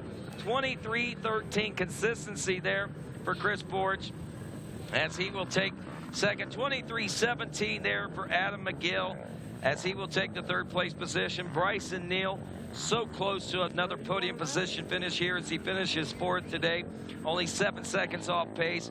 Jared McClure, the sneaky snake, believe it or not, has found himself all the way back to fifth place at 2.4 second deficit. The mud holes out there, they can sneak up and bite you, and if anybody found that out any more obviously than Adam McGill did today, I will be surprised, because McGill looked like he had this one in the back. We, for the most part, was handing it to him. Then we were thinking of history here and last year, how close Adam McGill was to taking a win, to only find himself struggling to finish the race in a podium position finish, and sometimes, well, last year even finished the race, but he finishes strongly here this year. Somewhat of a redemption, if you will, but at the same time, another heartbreaker as Walker Fowler has done it yet again. 8 wins out of 9 rounds of racing here in 2017. My friends, you are witnessing history. Did we see a game changer here today? I won't go that far just yet, but what we did see was some really good racing, some pretty amazing racing in reality. So Walker Fowler, Chris Borch, Adam McGill, Bryson Neal in fourth, Jared McClure in fifth, Wesley Wolf checks in sixth. A good ride for that young rookie as well, as he's top finishing rookie here today. Landon Wolf holding steady in 7th place aboard the number 7. Looking for Marty Christopherson across in 8th on the number 8. Still not checked in yet, but we're also looking at that battle for the XC2 class. That should be coming up here pretty soon. We had a 4-way shootout.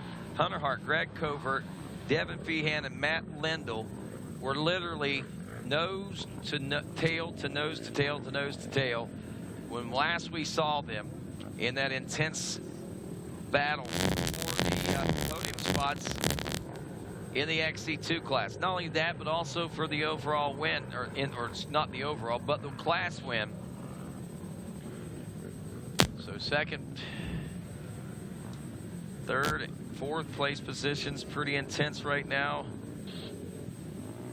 But again, it is Hunter Hart with only 1 second lead, or was, over Greg Covert heading into that final lap. Covert, again, a rider. We've seen it out of a few others. Seems to be stronger there toward the end. This may prove to be just the exact same case scenario here.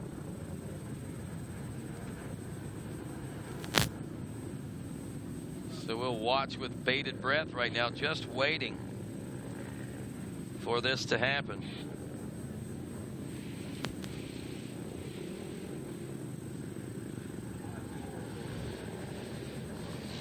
Comes, I believe, some, this might be it right here. That might be it. That's, I believe, still the trio or quadro. Actually, the trio. We've dropped one that was in a foursome there for a while. So this must be Hart, Covert, and Feehan. And I'm going to tell you right now, it's still up in the air and up for grabs as who will be able to secure this win. I'm thinking that's looking like Hunter Hart with the lead right now as they charge toward the checker flag, and Hunter Hart in search of the big win here at the Weisco John Penton GNCC as he tries to keep at bay Greg Covert, Devin Feehan. Last few turns now as we go through the Amsoil chicanes, and Hunter Hart on his way to history as the winner of the XC2 Pro-Am class here in 2017. Make sure that is official. That is Hunter Hart. That will also give him a 9th place overall. Devin Feehan, 16, was 10th place overall. And looks like Greg Covert will finish 11th overall and round out the podium, the 3rd place position in the XC2 Pro-Am class. Wow, what a day, folks. What a day, no doubt. This day has certainly been exciting on a lot of different standpoints. We had some great racing this morning in our youth classes. We had some great racing in our 4x4 classes and all of our 10 o'clock classes, as a matter of fact, like what we saw going on out here today. You know, something we haven't touched on is our top amateur. Our top amateur was Drew Landers from the College A class. He's 20th place position right now in that class, and looks like Jeff Pickens not far off pace behind him, actually a little bit faster. Was 3 seconds on elapsed time off the top amateur spot, but was 10 seconds faster than Drew Landers. So in theory, I think that Jeff Pickens may be your top amateur if he finishes and continues to roll strong here through this final lap of racing. Well, as we mentioned, we started out this day a little on the wet and muddy side. And, of course, we started it out with those youth ATV racers that do it each and every week here in the GNCC Racing Nation. And I'll tell you, we've had some barn burners so far here in this youth division for this season. And today was yet another one. Coming out on top for, I think, the second or third time this year, the number 5, Lane McCormick.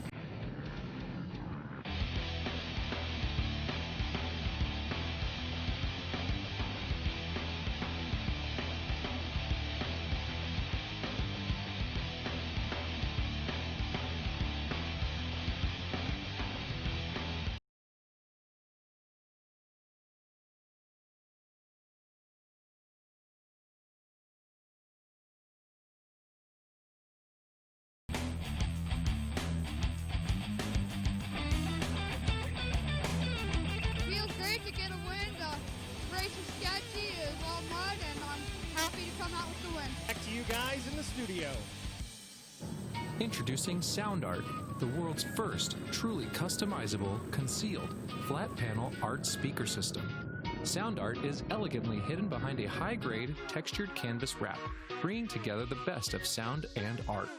This innovative design allows for a truly invisible, high-fidelity sound experience without bulky speakers. Sound Art by Ansia. Your art never sounded so good. Racer, Ranger, Sportsman, Ace. If you live for the outdoors, there's a Polaris to match your passion. Confident, comfortable, capable. That's Ace. With a solo cockpit, automotive controls, independent suspension, all-wheel drive, and up to 45 horses of fuel-injected power. Calling it revolutionary would be an understatement. Polaris, the world leader in off-road innovation. Even when you're the best, you never stop striving to be better. The all-new from the ground up 2018 Yamaha YZ450F is arriving soon at LoJack Cycle Sales. With over 40 years of experience in motorcycle sales and service and 15 national championships, we know racing. Stop by LoJack Cycle Sales today in Tarentum, Pennsylvania, and view our online inventory at lojacks.com. Yamaha YZs. It's why we ride. Live here from the 28th running of the Wiseco John Penton GNCC. We are in beautiful Millfield, Ohio, situated in southeastern Ohio.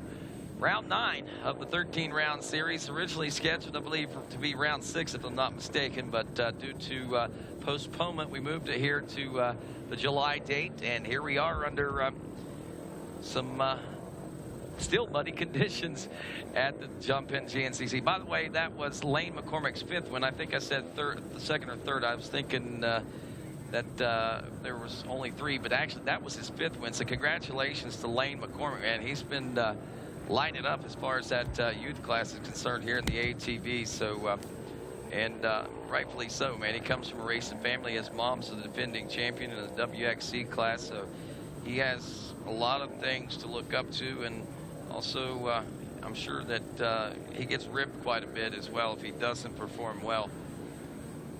But right now, here we are watching this finish line, giving you some rundowns, top 10 rundowns real quick. In the XC1 class, Fowler, Borich, McGill, Neal, McClure, your top 5. Wesley Wolf in 6th. Class 7th is Landon Wolf. Class 8th, Marty Christofferson. Class 9th is Johnny Gallagher, and Class 10th will be Randy Hamilton. XC2 class, Hunter Hart taking the win, Devin Feehan taking second, Greg Covert in third, Matt Lindell in fourth. Those are in for 5 laps complete. Cameron Bruce rounds out your top 5, looks like should. Then 6th, Wyatt Wilkin, Kenny Schick in 7th, Braden Hinthorn 8th, 9th, Levi Cohen, Brandon Eichert in 10th, winner of Snowshoe. Still got some ground to go there for some of those riders outside 4th place on down as they're waiting to finish theirs up. Our look at a Rocky Mountain ATVMC Amsoil, or excuse me, Wiseco John Penton GNCC results.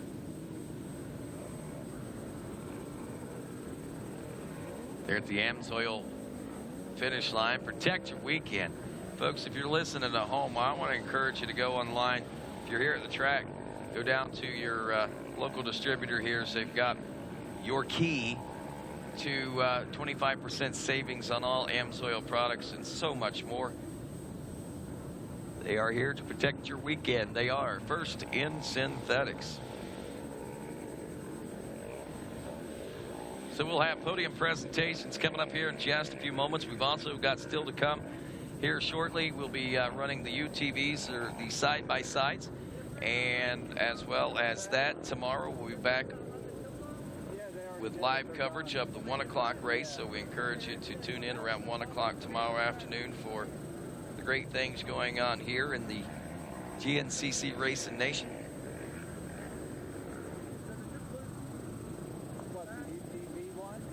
Sunshiny skies from real heavy clouds. What a day. I tell you, the heat, actually the humidity was up for quite some time. We mentioned the clouds rolling in a few moments ago. They rolled in and through and brought with them a little cooler temperature. So the humidity levels actually dropped just a little bit over the course of the last 20 minutes. It's hard to believe, but that might have been the saving grace for some of those guys in the latter part of the race. But as we pointed out, we have raced GNCCs here before in July, and I got to say, I think this could be the best one of those. And I've heard some people say that they thought that the racing was pretty good. It's one of the best they had been to. Well, I'm telling you, it's probably on the list someplace, but we have seen some epic battles here and epic battles to rise and still come. I believe that the side-by-side racing this afternoon is going to yield something really special and exciting, and I think that as well tomorrow.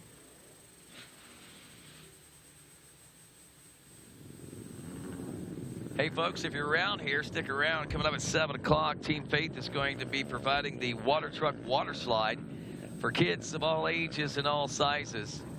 Yeah, we're all a big kid at heart. That big red-headed guy down there at the podium, you want to go slip and slide, don't you, buddy? Wave to the camera. I'm talking to you, black and white shirt. Yep, you're the one I'm talking to. Water truck, water slide. I'm going. They have deemed me maybe being the first to go down. Me and my boy will probably do it. Right now, Mikey Wayne's getting podium set up. Hey, you Ohio race fans having a good time down there? Yeah. Yes, you are. If you ain't, you stick around 5 more minutes. You certainly will have, because the podium's going to be a lot of fun hearing what took place out there. And then, of course, we've got side-by-side racing coming up. We'll be over on the starting line here shortly to get that underway. We're going to be live on RacerTV.com for that, so make sure you stick around or retune back in here in just a few moments as we'll stop this race and start another episode here soon.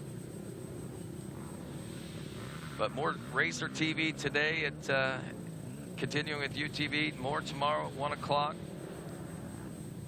RacerTV will resume back to action in August when we go to Loretta Lynn's for the Amateur National Motocross Championship. A week long of battles going to be taking place there, so make sure you tune in during the week of Loretta Lynn's and be watching all the social media from RacerTV.com and also from GNCC Racing and many other outlets that, of course, will help keep you informed as to what to be watching out for here as far as RacerTV is concerned. And if you ever want to go back and watch any of the archive footage, well, you can do that real easy. RacerTV.com. There's GNCC, there's ATV Motocross and ATV Supercross, and I believe even some other forms of motocross and things like that on RacerTV.com. A whole lot has been stored on there, and a lot more to come. Each week becomes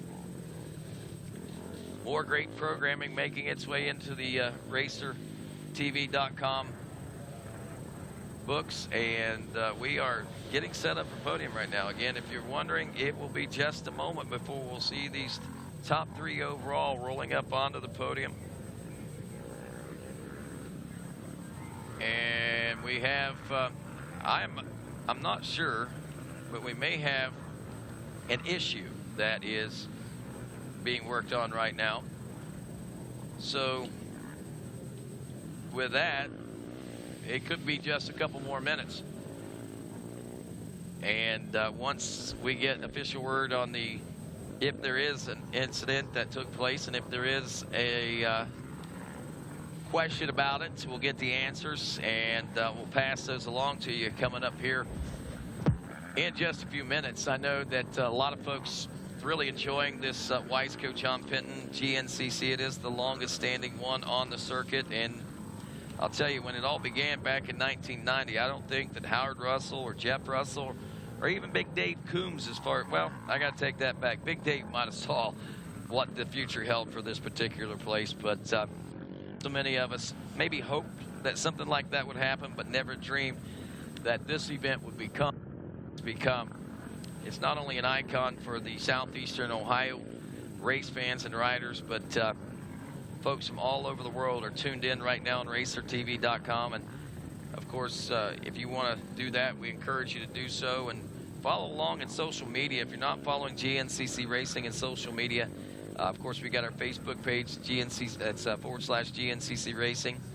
We got Instagram, it's at @GNCC_racing, and at GNCC Racing for Twitter, and at GNCC Live. I know that's a lot.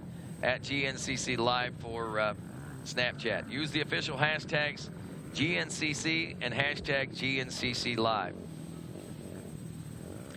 Something else to let folks know about, if you want to follow us at RacerTV, Instagram, Facebook, and Twitter is simply at RacerTV for you to be able to follow along and to keep up to date with the upcoming program.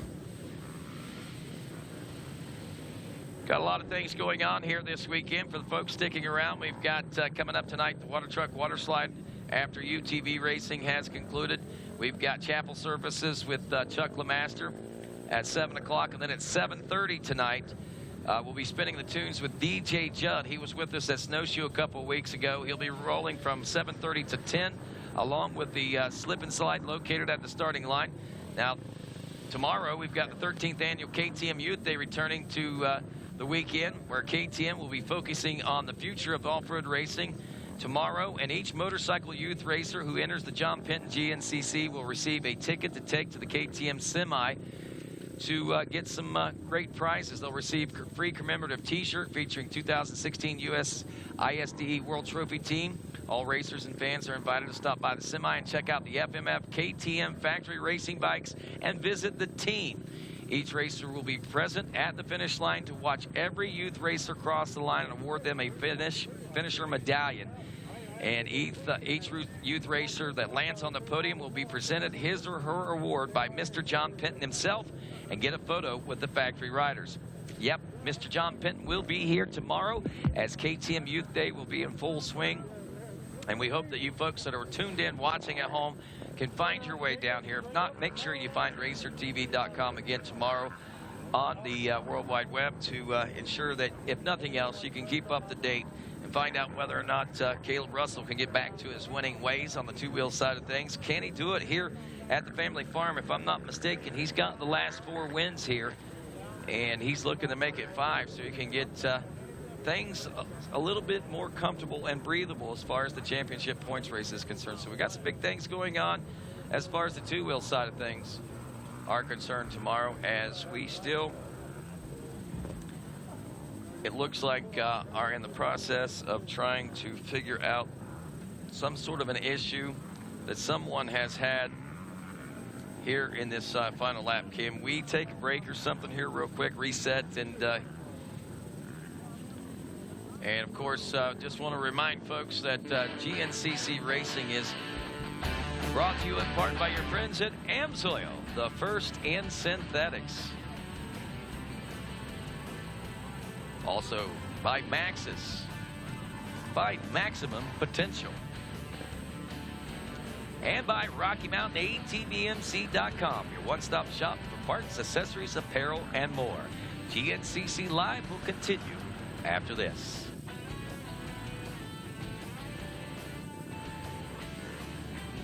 Get the most protection for your vehicles and toys and the most bang for your buck with the AMSOIL Preferred Customer Program.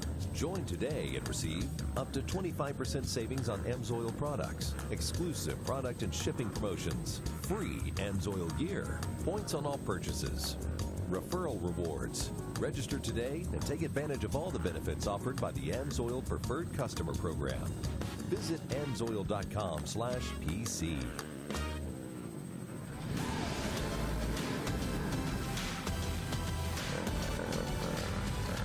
Here at Rocky Mountain ATVMC, we go beyond selling parts, apparel, and accessories. We take pride in supporting the sport. We're proud to sponsor GNCC Racing and the KR4 team. It's just one more way to show our dedication for the fans and riders of this great sport. RockyMountainATVMC.com. Get ready.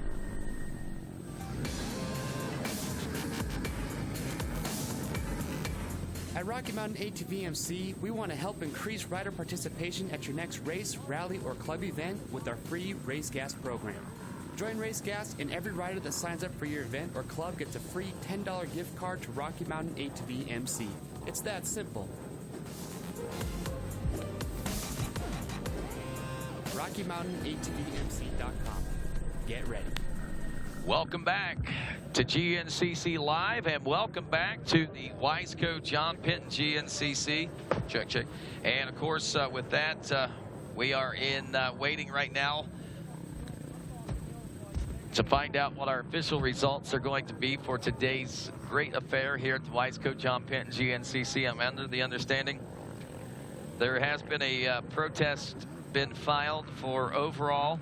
I'm not sure what the circumstances relating to that are, but there is some details that are going back and looked at right now, and we will know more and have a better answer for you as time progresses here. And we want to ensure, I'm sure the track crew does too, ensure the right decisions be made. So if we have to take a little extra time, we will. We'll try to get this as close to official as possible before we put them on the podium. But right now, I'm not sure what the incident is, who it is. I just know that there is some question right now about the overall top three and what's going on down there by someone. Whether or not it's substantiated and whether or not it will change is a question that will be answered here coming up shortly. Oh, you couldn't live without a great GNCC without a little bit of trauma, though, my friends. That's especially heading into the summer break, because this is going to give folks a little something to think about if their protests aren't going the way that they want, and or if they do go the way they want. I mean, that one individual could have things go rough for him, but things could really be a lot different than we know and realize right now. And I don't want to speculate, don't want to move forward, but all I know is that this is pretty exciting stuff to know that drama is here with us as we roll into the summer break. Walker Fowler, right now, unofficial overall results. Walker Fowler with the win. Chris Porch in second. Adam McGill in third. Bryson Neal in fourth. Jerry McClure in fifth. Wesley Wolf again in sixth. Landon Wolf in seventh. Marty Christofferson is eighth. Your XC2 Pro-Am class winner. Hunter Hart in ninth overall. Devin Feehan second in that class is 10th overall. That's your RockyMountainATVMC.com overall results board here from RacerTV. And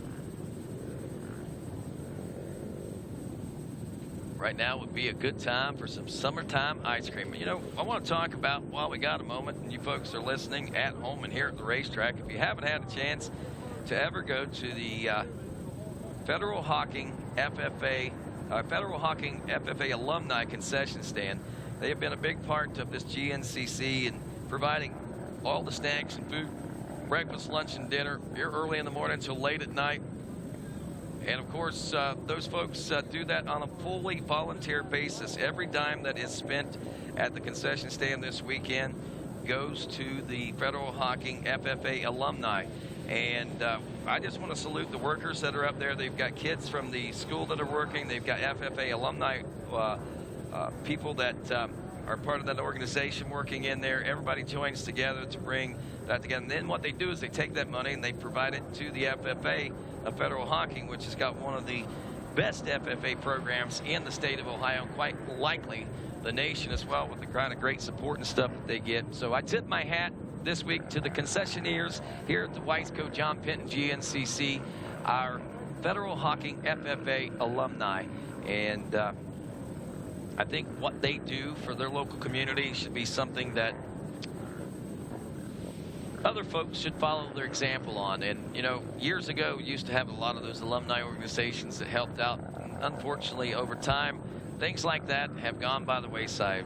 With technology the way that it is and this the way that it is, things have just changed. But I'll tell you, grassroots, they're doing it in the grassroots kind of way. And no GoFundMe accounts or anything like that for those folks. They are grassroots out here working, blood and sweat. Well, let's hope no blood. Let's hope nobody gets cut over there. But they are sweating because the fryers are hot.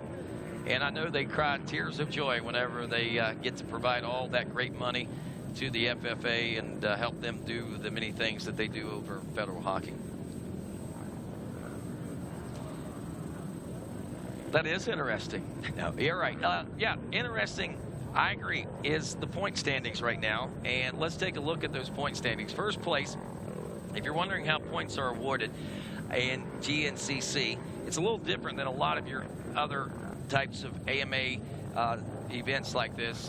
Generally, you see 25, 22, 20, 18, 17, 6.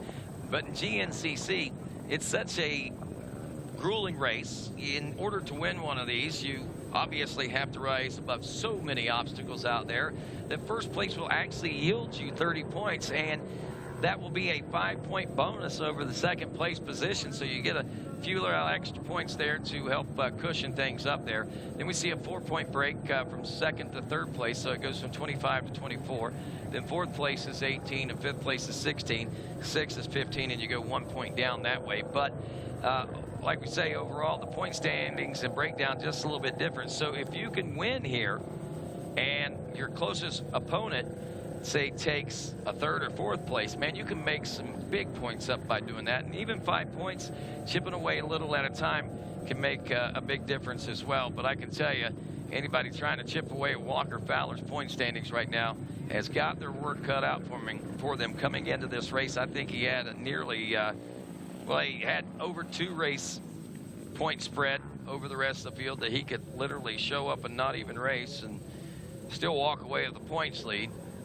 And wow, look at that crowd gathering down. And we have made our podium, and it looks like it's going to be official. And Mikey Waynes, take us through what's going on, brother.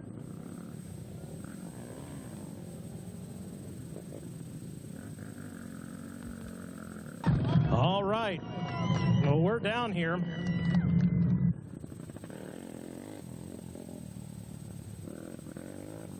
All right, how about that? A little echo. I tell you what, everybody, give it up there for the top 3 out of the overall here this afternoon. Well, I'm going to get things started, man. Adam McGill, first and foremost, man, you got the whole shot from Weisco, and it's a Weisco John Penton. So Adam McGill going home with some extra cash. Talk to us about the John Penton, man. What did it take to get up here on the podium today? Definitely. I mean, we had a good start. The CST tires hooked up great. I mean, got in the first turn first and actually hit neutral in the second. And, you know, just kind of put our head down from there, rode smart. I knew there was going to be some really bad bottoms down there, and I know we'd struggle a little bit. But, you know, I mean, this Racer motor had no issues in any of them bottoms. It pulled me right through. So, I mean, we had a good race, and it just is what it is. And I really don't know what to say. I'm a little bummed. Well, it happens, man, but big congratulations to you. I know it's a battle. Who are your sponsors you want to thank out there? You know, definitely my dad for getting the bike together. You know, my wife for making sure that I eat right, making sure I'm home every night. And, There's a really bad echo. That's all right. They can only hear the speaker, I think. Okay. You know, and CST tires, like I said, Lone Star, tire blocks, induction solution with the nitrous. It looks like we're getting it figured out, which is good. You know, Spider Graphics, we have Alco cleaners, FMF, GoPro, Liat, Hyper wheels, you know, no problems. They lasted all day long. Cycra, Dirtworks, UPP, Wiseco, Vanilla Gorilla, Fast Company, IMS, Custom Axis shocks. I mean, no problems all day long. I could just hit everything just super shitty and just hold it. Yeah, RG Honda, Pirate MX, Twin Air Filters, Sunstar, Moose Racing. Thank you guys so much. DP Brakes, Scott, Works Connection, RJR, Streamline, Quad Tech, Throttle Out, Boysen, Mayer for the, you know, obviously the green Gator fenders, Renegade Fuels, All Balls, Evans, and all you fans out there, thank you guys so much. And I'm a little bummed we couldn't get it done for you guys, but we got 2 months to take care of this, and we'll be back, I promise you. There we go. Adam McGill, everybody. Got a yee in there. Good job, man. All right, I want to come down here and talk with Chris Borich. Woo! It got me. Well, Chris, man, this was one heck of a race. There was a point there where our top 4 riders out of XC1 are coming into the finish tire to tire, man. Talk to us about it. Yeah, for sure. We were didn't have the greatest start. We were pretty much last and worked our way up through and just kept pushing, and one person by one person was made our way up to the front, and all of a sudden I seen Adam up there. I knew he was leading, and I think I was probably 6th at that point, and just kept picking one off by another, and ended up getting hooked up with him and McClure, and we were rolling, and then got last lap, was able to pass Adam on the line, got by him. Walker came up, got by me, and I bobbled on one of the line sections, and he gapped us a little bit, and here we are second. It happens, man. Well, talk to us. All-time win leader. How many more you got in the tank? Oh, we got some in there. We're just we're starting to get all the cylinders firing. So bike was working good. I felt pretty good. So we'll work on it over to summer break here and come back for Unadilla pretty strong. I like it, Chris. Man, who are the sponsors you want to thank today? Definitely my mom, my dad, my wife Dawn, brother, my buddy Steve, Handy at home, just everybody that obviously supports my program. Ken, he helps out with fuel and stuff like that. Definitely the McCormicks, the Hunters, just everybody out in the woods cheering me on, but especially Maxxis Tires. Without them out there today, there's some hills that we wouldn't even been able to get up. So you got Maxxis Tires, Wiseco, CV4, Scott Goggles were awesome, Renthal Bars, Forworks, Acerbis, Yield Cycle Barn, SSI decals for keeping this bike looking fresh, Fox Shocks, VP Fuels, Evans Coolant, Twin Air tire balls are a must out here. There's a couple rock sections that would just blow a tire. Gold Speed wheels. You got NRG controls, Trek bikes, HMF, Fly Racing for keeping us fresh in some gear. Showy helmets, Amsoil, Hinson, Walsh Racecraft, Mikey and those guys back at home are a big part of my program. OIP, IQ, Quad Tech. If I forgot anybody else, I appreciate everything. There we go, everyone. That is Chris Borich. All right, man. Walker Feller, that, I don't even know what to say, man. That was just one heck of a ride today. It worked out. It worked out. It wasn't pretty, but we made it happen. You absolutely did, man, and I'll keep it brief for you because you're pulling double duty. But I do want to say, man, at the end of this one, you're on the ground, you're sucking air. What do you got left for a UTV race this afternoon? We just need to take a quick break. It's been a while since I've had to ride that hard that long, but man, that first lap, we're losing the hat.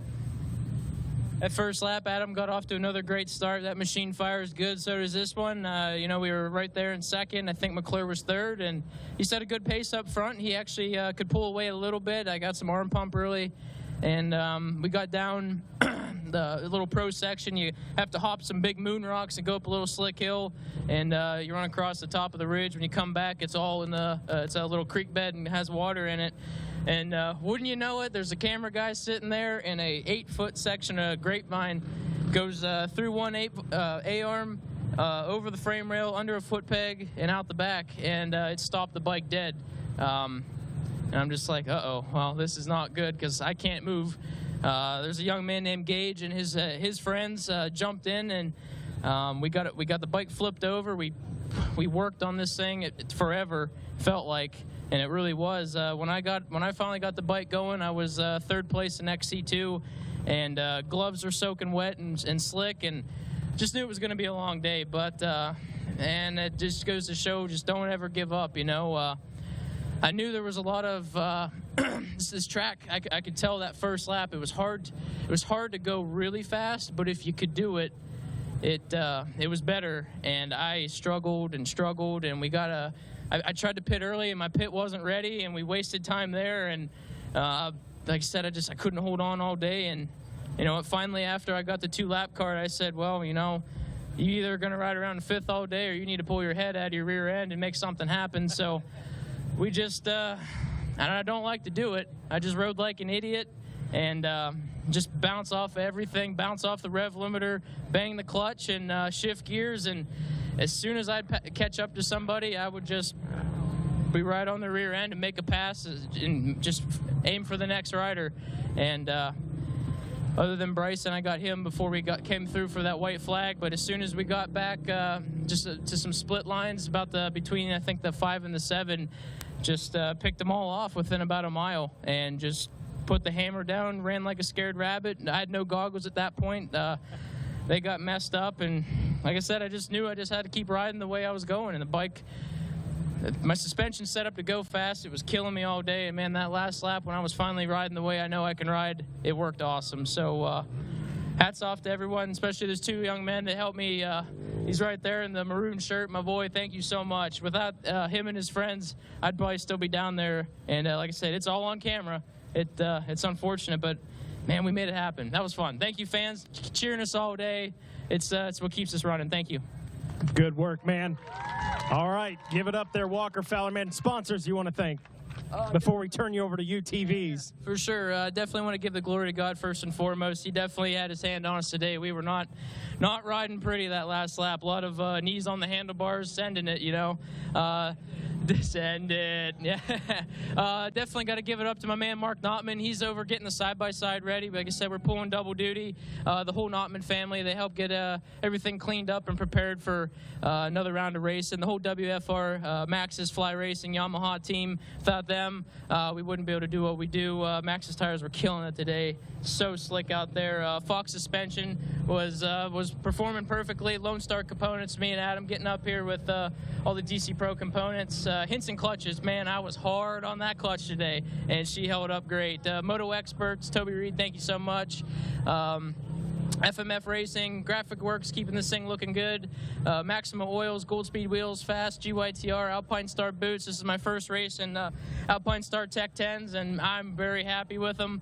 Atlas Neck Brace, tire balls, that's another good one. In these slick conditions, we're able to run very little tire pressure, and the tire balls keep us running all day. Webcams, Waynesburg Yamaha, thank you, Brian. Precision, anti-gravity batteries, motor seat, Vortex, IMS. That IMS 3.8 gallon tank, we did a lap early pit compared to everybody, and the old girl, we had enough fuel in the tank to keep us running, so thanks IMS. Intense Fabrication, Hill International, DP Brakes, CV4, Scott Goggles, Cycler, Works Connection, ODI, VP Racing Fuels, Carb Sport, Human Race Fuel, Richardson Cooling Packages, D&V Trucking, Fuel Customs Intakes. Again, all these fans, thank you so much. My awesome family that showed up, I can't thank all of them enough. My grandma, man, she never gets to come to races, and I'm pumped that she got to see this one, so that's for Grandma Joe. Definitely everyone that watches at home. Like I said, my awesome family, man. Just thank you so much, fans, friends. Whew. Let's do it again. Let's do it again, man. Walker Fowler, everybody.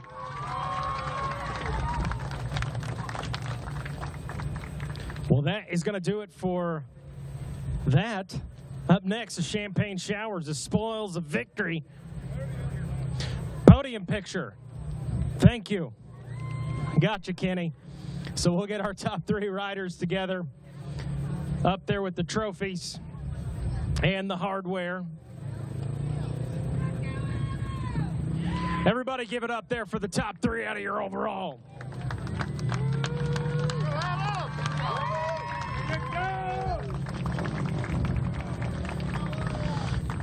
All right, we good? All right, we are good. So now the champagne showers.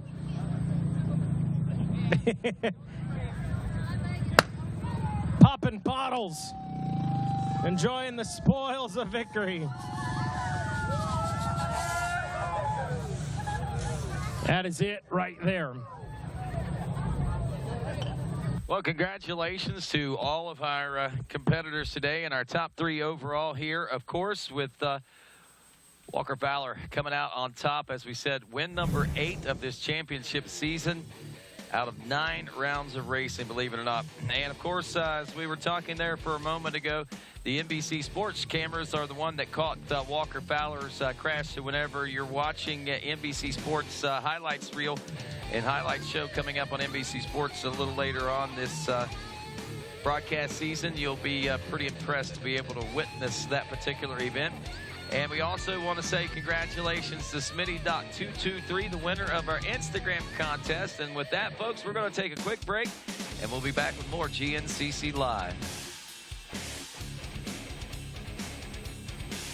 We handle your races, your jumps, and your trails. Isn't it time you give your daily driver the same love? AMSOIL Signature Series Synthetic Motor Oil delivers 75% more engine protection against horsepower loss and wear than required by a leading industry standard. AMSOIL also offers a full family of dirt bike lubricants, giving you above and beyond fortification for your weekday and weekend vehicles. AMSOIL, devoted to protection.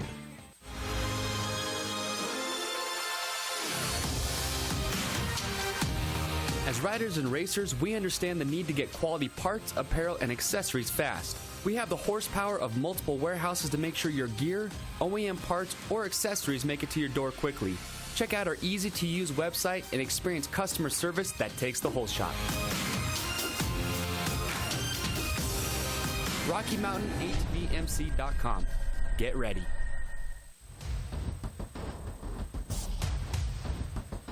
Here he is, Walker Fowler, Grand National Cross Country XC1 Pro Class Champion.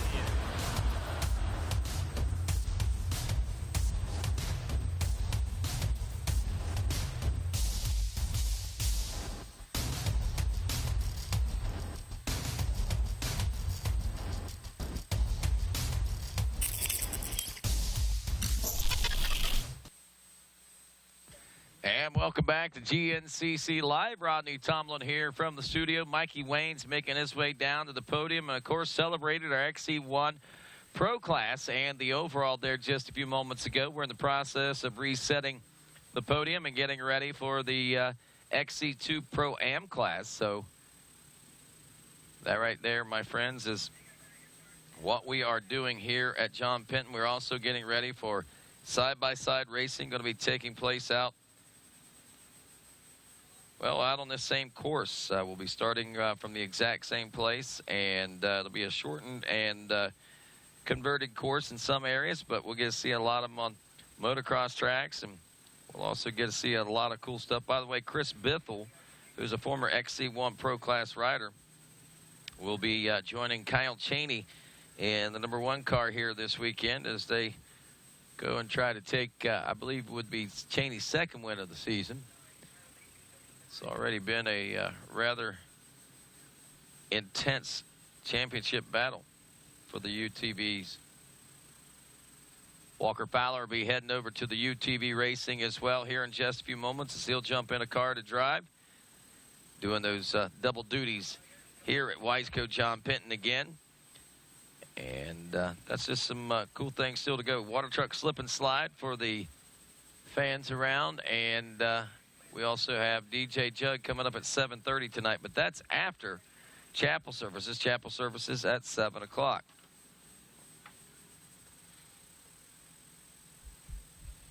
Well, as you can see, the big white fluffy clouds in the background now in that particular shot. A far cry different than what we woke up to this morning with the overcast gray skies. Dark and gloomy, really, with looked like rain at any particular moment as the day progressed. It did start to break up a little bit. Got a little warmer, obviously, humidity-wise, but didn't seem to be enough to really affect our riders here this afternoon. And I think part of that is because they come into this one expecting to see temperatures a little bit more than what they were, so they weren't so overbearing for them, and they were able to go out and race their own races, especially Walker Fowler. What a great race there. This XC2 class also another great back and forth battles. We'll talk about that for a moment as these kids make their way up onto the podium. Devin Feehan, not Devin Feehan, but it was Greg Covert, the number 9 machine, after the first lap of racing, had time adjustment lead by about 0.7 of a second over the then leader Adam McGill. As time went on, we saw him fade back a little bit. He actually dropped off to a 3rd place position in the class as Hunter Hart was leading. Devin Feehan got out, led for a while out front. Greg Covert got back in front, but as the checkers flew, Hunter Hart, the 17 machine, was holding on to the 1st place position and 9th overall, with Devin Feehan in the number 10 spot, 2nd place in class. 11th overall, the number 9 at Greg Covert, and he was once again 3rd overall. So round 9 of a 13-round season. This Wiseco John Penton GNCC has not been your traditional race before the break. Generally, it has been snowshoe GNCC, but well, we started it out a little different this year at Big Buck, so we might as well mix things up here. That and the fact that there was extenuating circumstances that brought us here to this July 8th round when we would have been here a few rounds ago. But the great thing is we made the return back to these hallowed grounds, and we've seen yet and witnessed another great day and a great day of battles. Hey, Rodney, we are ready down here for XC2 podium. So we'll take it away, man. We're going to get things started here. Mr. Greg Covert, first and foremost, man, you got the whole shot there this morning. So going home with another $100 from All Balls Racing. Talk to us about this race, man. It was very similar to the XC1 in the fact that you guys were coming through that finish line tire to tire, man. Yeah, it was pretty exciting all day long, that's for sure. Got off to a good start, and I knew that was going to be huge at a race like this because it's a lot of single track out there, and led the first lap, and I looked back, and Hunter and Devin were right there, which I pretty much figured that was going to happen. And we were nose to tail all day long, you know. Me and Hunter went back and forth for the lead a couple times, and Devin got around me. And, yeah, it was a lot of fun. We were within 2 seconds of each other all day long, so couldn't ask for better racing. I had the lead on the last lap. I had a line picked out, and I got Hunter, and I made a rookie mistake about a mile before the finish line, right before the motocross, and blew a corner, and both the guys got by me, which was pretty unfortunate. I was pretty upset with myself, but we'll take a third. You know, we're staying consistent, and we had a lot of fun today, so that's what it's all about. Well, good work, man. I know it's been one heck of a season for you guys. This has been one entertaining class, to say the least. Who are the sponsors and folks you want to thank today, Greg? Definitely can't do it without my parents or my brother and the Smith family. They're a huge support, and the rest of my friends and family. And the sponsors here, we got Higer Suspension, Gold Speed Wheels, Waynesburg Yamaha, Moto Experts, Hauser Racing, Fast Flex, FMF, Spider Graphics, Precision, FPS, Fly Racing, IMS, Works Connection, DP Brakes, Tire Balls, Brabtech, Sycra, XC Quad Racers, Pierce Performance, Elko, Scott Goggles, and Ori Grip. There we go, everybody. Greg Covert taking the big 3rd place finish today. I'll wiggle down here. Are you following me? Watch your step. There's some trophies. Well, Devin Feehan, man, good to see you up here, 2nd place. Talk about this race. We were talking to Greg Covert about it. This was a tight one. Oh, yeah, for sure. It was a lot of fun. Nose to tail all day and awesome racing. Couldn't ask for a better day. That's absolutely right. And it's sunny. Things are warming up. And as I say that, I see a cloud out in the sky. But, man, your race is over. You did your work. So what's it going to take, man, to get you up here center of box again this season? Well, we got summer break coming now, and, you know, just work hard all summer, and hopefully we can do it again. I like it. Definitely my parents and my brothers that support me, all my friends and all my family that supports me back home, and my girlfriend, GBC Tires, RJR, Tire Spine, Spider Graphics, Vanilla Grill Racing, DP Brakes, MR Unlimited Motors, High Gear Suspension, Dirtworks, Hinson Clutches, Hauser, Binghamton Honda, Quadtech, Scott Goggles, Renthal, Sunstar, Liette, Garnet Boots, Precision, CV4, DASA, Fly, and Gland Innovations. There we go, everybody. Tevin Feehan taking the second place finish today.